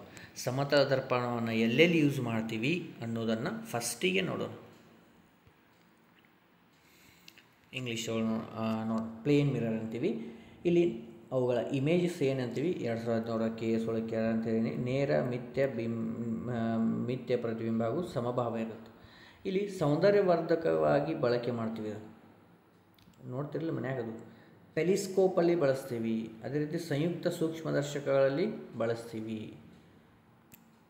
ಇದು ಪೆರಿಸ್ಕೋಪ್ ನೋಡ್ರಿ. ಸಮುದ್ರಗಳಲ್ಲಿ ಅಥವಾ ನೀವು ಕೆಳಭಾಗದಲ್ಲಿದ್ದು ಮೇಲ್ಭಾಗದಲ್ಲಿರುವಂತಹ ವ್ಯಕ್ತಿ, ನೀವು ಯಾವುದೇ ಯುದ್ಧದ ಸಮಯದಲ್ಲಿ ಹಳಿ ಕಾಲದೊಳಗೆ ಈ ಥರನಾದ ವಸ್ತುಗಳನ್ನು ನೋಡಿದ್ರೆ ಅವು ಪೆರಿಸ್ಕೋಪ್ ಅಂತೀವಿ. ಯಾಕಂತಂದ್ರೆ ವ್ಯಕ್ತಿ ನೀನು ಇಲ್ಲಿ ಕುಂತಿದ್ರೆ ಮೇಲ್ಗಡೆ ಎಷ್ಟು ಜನ ಅದಾರು ಅಂತ ಇಲ್ಲಿ ನೋಡ್ತೀರಿ. ಅಂದ್ರೆ ಇಲ್ಲೊಂದು 45 ಡಿಗ್ರಿಯಲ್ಲಿ ಆ್ಯಂಗಲಲ್ಲಿ ಒಂದು ಮಿರರು, ಇಲ್ಲೊಂದು ಮಿರರ್ ಹಾಕಿರ್ತಾರೆ. ಈ ಪ್ರತಿಬಿಂಬ ಬಂದು ಇಲ್ಲಿ ಮೂಡಿದ್ರೆ ಇಲ್ಲಿ ಬಂದು ನಿನಗೆ ಎಷ್ಟು ಏನೇನ್ದಾರ ಯಾರು ಎಲ್ಲಿದಾರ ಅಂತ ಕಾಣುತ್ತೆ. ಅದಕ್ಕೆ ಪೆರಿಸ್ಕೋಪ್ ಅಂತೀವಿ. ಅಲ್ಲಿ ಏನು ಮಾಡ್ತೀವಿ, ಪ್ಲೇನ್ ಮಿರರ್ ಯೂಸ್ ಮಾಡ್ತೀವಿ. ಮನ್ಯಾಗ ಇರ್ತಾವೆ ಪ್ಲೇನ್ ಮಿರರ್, ಅದು ಯೂಸ್ ಮಾಡ್ತೀವಿ. ಗೊತ್ತಾಯ್ತಾ? Next concave mirror. ಫಸ್ಟಿಗೆ ಕಾನ್ಕೇವ್ ಮಿರರ್ ನೋಡು. ಕಾನ್ಕೇವ್ ಅಂದ್ರೆ ತಗ್ಗಿರುತ್ತೆ, ಕೇವ್ ಅಂದ್ರೆ ಗುಹೆ. ಕೇವ್ ಇದು ಕಾನ್ಕೇವ್. ಓಕೆ, ಇದನ್ನು ಎಲ್ಲೆಲ್ಲಿ ಯೂಸ್ ಮಾಡ್ತೀರಿ ಅಂದ್ರೆ ಪ್ರಾಜೆಕ್ಟರ್ಗಳಲ್ಲಿ, ಸಿನಿಮಾ ಪ್ರಾಜೆಕ್ಟರ್ಗಳಲ್ಲಿ, ದಂತವೈದ್ಯರು ನಿಮಗೆ ಚಿಕಿತ್ಸೆಗಾಗಿ ಬಳಸ್ತಾರೆ. ಆಮೇಲೆ ಸೌರ ವಲಯಗಳಲ್ಲಿ, ವಾಹನಗಳ ಹೆಡ್ಲೈಟ್ಗಳಲ್ಲಿ ಬಳಸ್ತಾರೆ, ಬ್ಯಾಟ್ರಿಗಳಲ್ಲಿ ಬಳಸ್ತಾರೆ. ಉಪಯೋಗಗಳು ಎಲ್ಲೆಲ್ಲಿ ಯಾವ್ಯಾವ ಮಿರರ್ ಯೂಸ್ ಮಾಡ್ತಾರೆ ಅಂತೇಳಿ 100% ಕ್ವಶನ್ ಕೇಳ್ತಾರೆ. ನೆಕ್ಸ್ಟ್ ಕಾನ್ವೆಕ್ಸ್ ಮಿರರ್ ಅಂತೀವಿ. ಇದು ಪೀನ ಮಸೂರ ಅಂತೀವಿ. ವಾಹನಗಳ ಹಿನ್ನೋಟದಲ್ಲಿ ನೀವು ಲೈಟ್ ಮಿರರ್ ನೋಡಿ, ಟ್ರಕ್ಕಿಗೆ ಹಾಕಿರ್ತಾರೆ, ಬಸ್ಸಿಗೆ ಹಾಕಿರ್ತಾರೆ. ವಾಹನಗಳ ಹಿನ್ನೋಟದಲ್ಲಿ ಬಳಕೆ ಮಾಡ್ತಾರೆ. ಬೀದಿ ದೀಪಗಳಲ್ಲಿ ಬರ್ತಾರೆ. ಆಮೇಲೆ ಟ್ರಾಫಿಕ್ ಸಿಗ್ನಲ್ಗಳಲ್ಲಿ ಬಳಕೆ ಮಾಡ್ತಾರೆ. ದೊಡ್ಡ ಈಗೀಗ ಆಯಾ ಕರ್ವಿಂಗಲ್ಲಿ ದೊಡ್ಡ ಸರ್ಕಲ್ ಆಕಾರದಲ್ಲಿ ಹಾಕಿರ್ತಾರೆ. ನೀವು ಯಾವುದೇ ಒಂದು ಹಿಂದಿನ ಗಾಡಿಗಳು ನೋಡಿ ಸ್ವಲ್ಪ ಚಿಕ್ಕದಾಗಿ ಕಾಣ್ತಿರ್ತಾವೆ ನಾವು, ಅದು ಪೀನ ದರ್ಪಣ. ಗೊತ್ತಾಯಿತು? ಎಸ್, ಇವುಗಳಾದಮೇಲೆ ಬೆಳಕಿನ ವಕ್ರೀಭವನ ಅಂತೀವಿ. ರಿಫ್ರಾಕ್ಷನ್ ಆಫ್ ಲೈಟ್ ಅಂತೀವಿ. ಇಲ್ಲಿ ಒಂದು ನಿಯಮ ಬರುತ್ತೆ, ಸ್ನೇಲ್ಸ್ ನಿಯಮ. ಇದು ವೆರಿ ಇಂಪಾರ್ಟೆಂಟು. ಈಗಾಗಲೇ 3ರಿಂದ 4 ಬಾರಿ state ಗೌರ್ಮೆಂಟ್ಗಳಲ್ಲಿ ಕೇಳ್ಯಾರ, state government ಎಕ್ಸಾಮ್ಸ್ಗಳಲ್ಲಿ ಕೇಳ್ಯಾರ. So snails ಲಾ ನಿಮ್ಮ ಅಗ್ನಿವೀರಕ್ಕೂ ವೆರಿ ಇಂಪಾರ್ಟೆಂಟು, ಸ್ನೇಲ್ಸ್ ಲಾ. ಓಕೆ, ಎಲ್ಲಿ ಯೂಸ್ ಮಾಡ್ತಾರೆ ಹೇಳ್ರಿ? ರಿಫ್ರಾಕ್ಷನ್ ಆಫ್ ಲೈಟ್ ಅಂತೀವಿ. ಓಕೆ, ವಕ್ರೀಭವನದ ಕ್ರಿಯೆಗಳಂತೀವಿ. ಇಲ್ಲಿ ಎಕ್ಸಾಂಪಲ್ ಎಲ್ಲೆಲ್ಲಿ ಅಂತಂತಂದ್ರೆ ನೀವು ನೀರಿನ ಮೇಲ್ಭಾಗದಲ್ಲಿ ಸ್ಕೇಲ್ ಅಥವಾ ಪೆನ್ಸಿಲ್ ಬಾಗಿದಂತೆ ಮುರಿದಂತೆ ಕಾಣ್ತದೆ ನೋಡಿರಿ. ಪೆನ್ಸಿಲ್ ಅದು ನೋಡಿರಿ, ಸ್ವಲ್ಪ ನೀರಿನ ಮೇಲ್ಭಾಗದ ಸ್ವಲ್ಪ ಒಳಗೆ ಹಾಕಿದ್ರೆ ಹಿಂಗೆ ಮುರಿದಂಗೆ ಬಾಗಿದಂಗೆ ಆಗುತ್ತೆ. ಎಸ್, ಅದು ವಕ್ರೀಭವನ.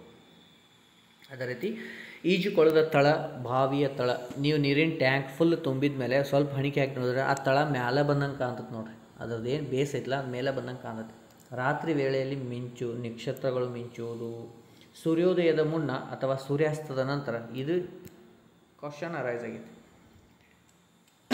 ಸೂರ್ಯೋದಯ ಮುನ್ನ ಅಥವಾ ಸೂರ್ಯಾಸ್ತದ ನಂತರ ಸೂರ್ಯನ ಬೆಳಕಿನ ಕಿರಣಗಳು ಭೂಮಿಯನ್ನು ತಲುಪುತ್ತವೆ. ಇದಕ್ಕೆ ಬೆಳಕಿನ ಯಾವ ಕ್ರಿಯೆ ಅನ್ವಯಿಸುತ್ತದೆ? ವಕ್ರೀಭವನ. ಗಾಜು ಅಥವಾ ನೀರಿನಲ್ಲಿರುವ ವಸ್ತುಗಳು ಇರುವ ಆಕಾರಕ್ಕಿಂತಲೂ ದಪ್ಪವಾಗಿ ಕಾಣುತ್ತವೆ. ಗಾಜು ಒಳಗೆ ನೀರು ಹಾಕಿರಿ, ಅದರ ಆ ಕಡೆ ಒಂದು ಸೈಡ್ ಕೂತ್ ನೋಡಿರಿ, ಗಾಜು ಫುಲ್ಲು ಜಾಸ್ತಿ ದಪ್ಪ ಇದ್ದ ರೀತಿ ಕಾಣುತ್ತೆ. ಓಕೆ, ಮಸೂರಗಳು ಅಂತಂದಾಗ ಪೀನ ಮಸೂರ ಮತ್ತು ಲಿಮ್ನ ಮಸೂರ ಅಂತ ಎರಡು ಬರ್ತವೆ. ಸೊ ಇವುಗಳಲ್ಲಿ ನಿಮಗೆ ಏನು ಗೊತ್ತಿರಬೇಕಂತಂದ್ರೆ ವ್ಯತ್ಯಾಸಗಳು ಗೊತ್ತಿರಬೇಕು, ಅವುಗಳ ಉಪಯೋಗ ಗೊತ್ತಿರಬೇಕು. Convex lens and concave lens ಅಂತೀವಿ. ಫಸ್ಟ್ನೇದು, ಇದರಲ್ಲಿ ಸತ್ಯ ಮತ್ತು ಮಿತ್ತ ಪ್ರತಿಬಿಂಬಗಳು ಇರ್ತವೆ ಎರಡು. ಇಲ್ಲಿ ಎಲ್ಲೆಲ್ಲಿ ಉಪಯೋಗ ಮಾಡ್ತಾರೆ, ವೆರಿ ವೆರಿ ಇಂಪಾರ್ಟೆಂಟ್. ಮಸೂರಗಳು ಕ್ಯಾಮ್ರಾದ ಲೆನ್ಸ್ ಆಗಿ ಯೂಸ್ ಮಾಡ್ತೀವಿ. ಯಾವುದು? ಪೀನ ಮಸೂರ. ಕ್ಯಾಮ್ರಾ ಲೆನ್ಸಾಗಿ ಯಾವುದು ಯೂಸ್ ಮಾಡ್ತೀವಿ? ಪೀನ ಮಸೂರ. ನೆನ್ಬಿಟ್ಟು ಹೋಗ್ಬೇಕಾ, ಇವೆಲ್ಲ ಕ್ವಶನ್ ಕೇಳ್ತಾರೆ ಮತ್ತೆ. ಓಕೆ, ದ್ವಿನೇತ್ರಿಗಳಲ್ಲಿ ಬೈನಾಕ್ಯುಲರ್ ಅಂತಿಲ್ಲ, ಅಲ್ಲಿ ಯೂಸ್ ಮಾಡ್ತಾರೆ.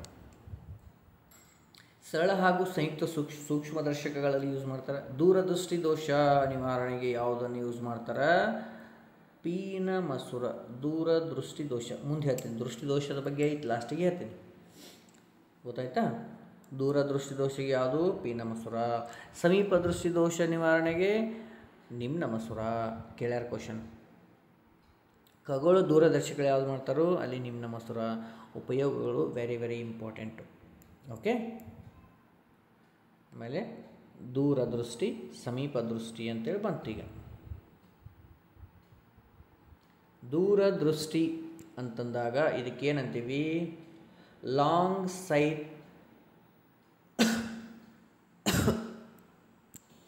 ಹಾಂ, ದೂರದೃಷ್ಟಿ ಇದಕ್ಕೆ ಲಾಂಗ್ ಸೈಟೆಡ್ನೆಸ್ ಅಂತೀವಿ, ಶಾರ್ಟ್ ಸೈಟೆಡ್ನೆಸ್ ಅಂತೀವಿ ಇಂಗ್ಲೀಷು. ಇದಕ್ಕೆ ಹೈಪರ್ ಮೆಟ್ರೋಫಿಯಾ ಅಂತಾರೆ, ಇದಕ್ಕೆ ಮಯೋಫಿಯಾ ಅಷ್ಟ ಅಂತಾರೆ.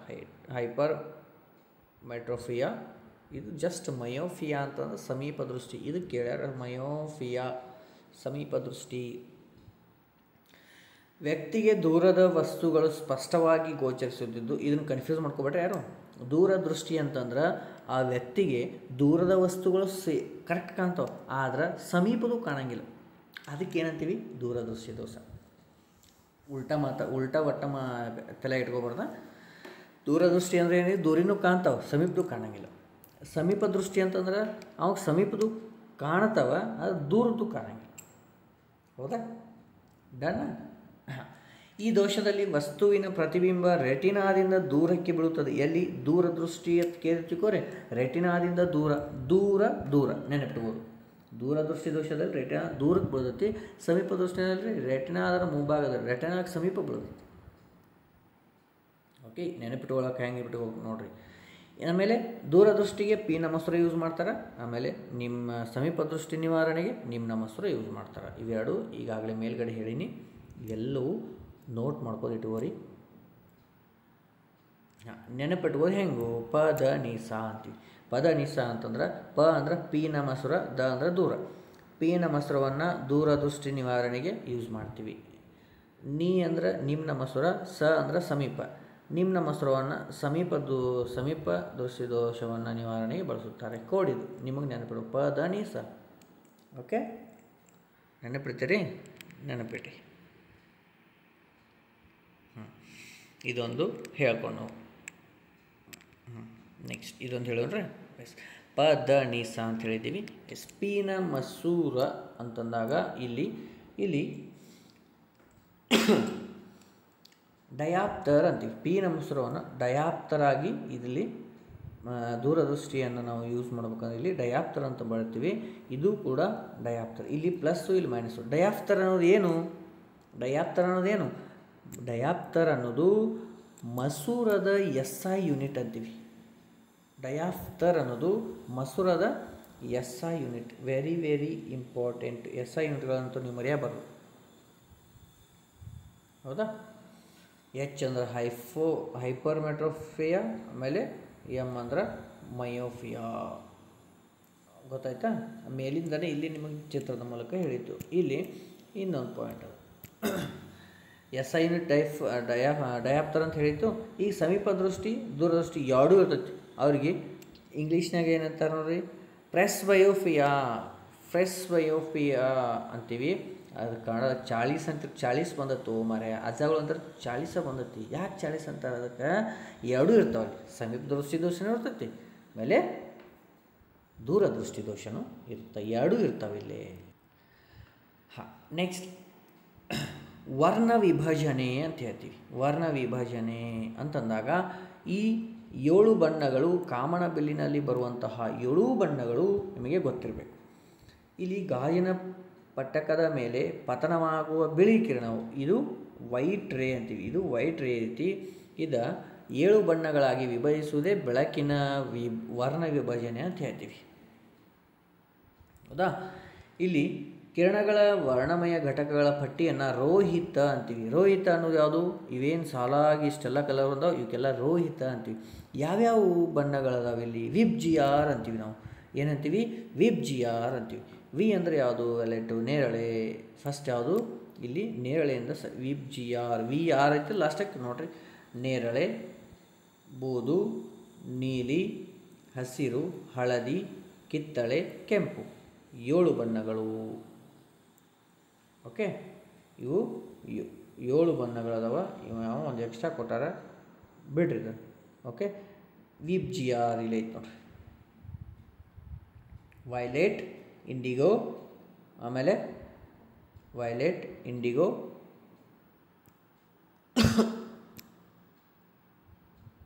ಒಂದು ಅದಕ್ಕೆ ಎಲ್ಲಿ ಬಿಟ್ಟಿದ್ವಿ? ವಿಬ್ಜಿಆರ್ ಏನೇನದ ನೋಡ್ರಿ. ವಿ ಅಂದ್ರೆ ವೈಲೆಟ್, ಐ ಅಂದ್ರೆ ಇಂಡಿಗೋ ಬೂದು ಬಣ್ಣ, ಆಮೇಲೆ ಬಿ ಅಂದ್ರೆ ಬ್ಲೂ ನೀಲಿ ಬಣ್ಣ, ಜಿ ಅಂದ್ರೆ ಗ್ರೀನ್ ಹಸಿರು ಬಣ್ಣ, ವಾಯ್ ಅಂದ್ರೆ ಯೆಲ್ಲೋ ಹಳದಿ ಬಣ್ಣ, ಓ ಅಂದ್ರೆ ಆರೆಂಜ್ ಕಿತ್ತಳೆ ಬಣ್ಣ, ಆರ್ ಅಂದ್ರೆ ರೆಡ್. ಇವು ಏನು? ವಿಬ್ಜಿಆರ್ 7 ಬಣ್ಣಗಳು ಅಂತೀವಿ. ಓಕೆ, ಹಾಂ. ಬಿಳಿ ಬೆಳಕಿನ ಕಿರಣದು ಹಲವು ಬಣ್ಣಗಳಾಗಿ ಮಾರ್ಪಾಡಾಗುವುದೇ ಬೆಳಕಿನ ವಿಭಜನೆ. ಈ ಕ್ರಿಯೆಯನ್ನು ಪರಿಚಯಿಸಿದ ವಿಜ್ಞಾನಿ ಸರ್ ಐಸಾಕ್ ನ್ಯೂಟನ್. ಹೌದಾ? ಹಾಂ, ನೋಡಿ ಇವು 3 ನೆನಪಿಟ್ಕೊಂಡ್ರಿ. ಅತಿ ಹೆಚ್ಚು ಭಾಗಿದ ಬಣ್ಣ ನೇರಳೆ ಬಣ್ಣ, ಕಡಿಮೆ ಭಾಗಿದ ಬಣ್ಣ ಕೆಂಪು ಬಣ್ಣ. 7 ಬಣ್ಣದ ಗುಂಪನ್ನು ರೋಹಿತ ಅಂತೀವಿ. ಈ ರೋಹಿತ ಅನ್ನೋದನ್ನು ನೆನಪಿಟ್ಕೊಂಡ್ಬಿಡ್ರಿ. ಕ್ವಶನ್ಗಳನ್ನು ಕೇಳಿದ್ದಾರೆ, 3 ಕ್ವಶನ್ಗಳು ಕೇಳ್ಯಾರ. ಓಕೆ, ಅವುಗಳ ಫ್ರೀಕ್ವೆನ್ಸಿ ಪ್ರಕಾರ ನಾನು ಬರೆದಿದ್ದು ಇರಲಿ. ಪ್ರಾಥಮಿಕ ಬಣ್ಣಗಳು ಮತ್ತು ಇದೊಂದು ಗೊತ್ತಿರಲಿ, ರೋಹಿತದ ತರಂಗ ವ್ಯಾಪ್ತಿ 400 ನ್ಯಾನೋಮೀಟರ್ದಿಂದ 700 ನ್ಯಾನೋಮೀಟರ್ವರೆಗೂ ಇರುತ್ತೆ. ಓಕೆ, ಈಗ ಏನು ನೋಡೋಣ್ರಿ, ಪ್ರಾಥಮಿಕ ಬಣ್ಣಗಳು ದ್ವಿತೀಯ ಬಣ್ಣಗಳು. ನಾನು ಮಾಡೆಲ್ ಟೆಸ್ಟ್ ಕ್ವಶನ್ ಪರಲ್ಲಿ ಮಾಡಿದಾಗ ಅಲ್ಲಿ ಪ್ರಾಥಮಿಕ ಬಣ್ಣಗಳಂತೇಳಿ ಕ್ವಶನ್ ಅರೈಸ್ ಆಗೈತೆ ನೋಡಿರಿ. 1ನೇ ಟೆಸ್ಟ್ ಮಾಡಿದಾಗ ಅಲ್ಲಿ ಒಂದು ಕ್ವಶನ್, ಫಸ್ಟ್ ಕ್ವಶನ್ ಎಲ್ಲಿ ಹೋಯ್ತು ನೋಡಿರಿ.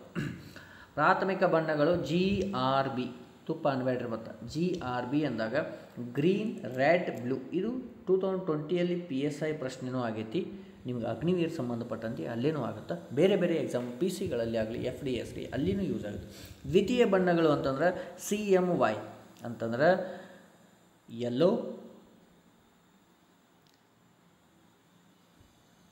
ಯೆಲ್ಲೋ, ಆಮೇಲೆ ಮೆಜೆಸ್ಟೈನ್, ಆಮೇಲೆ ಸಿಲಾನ್ ಅಂತೀವಿ, ಸಯಾನ್ ಅಂತೀವಿ.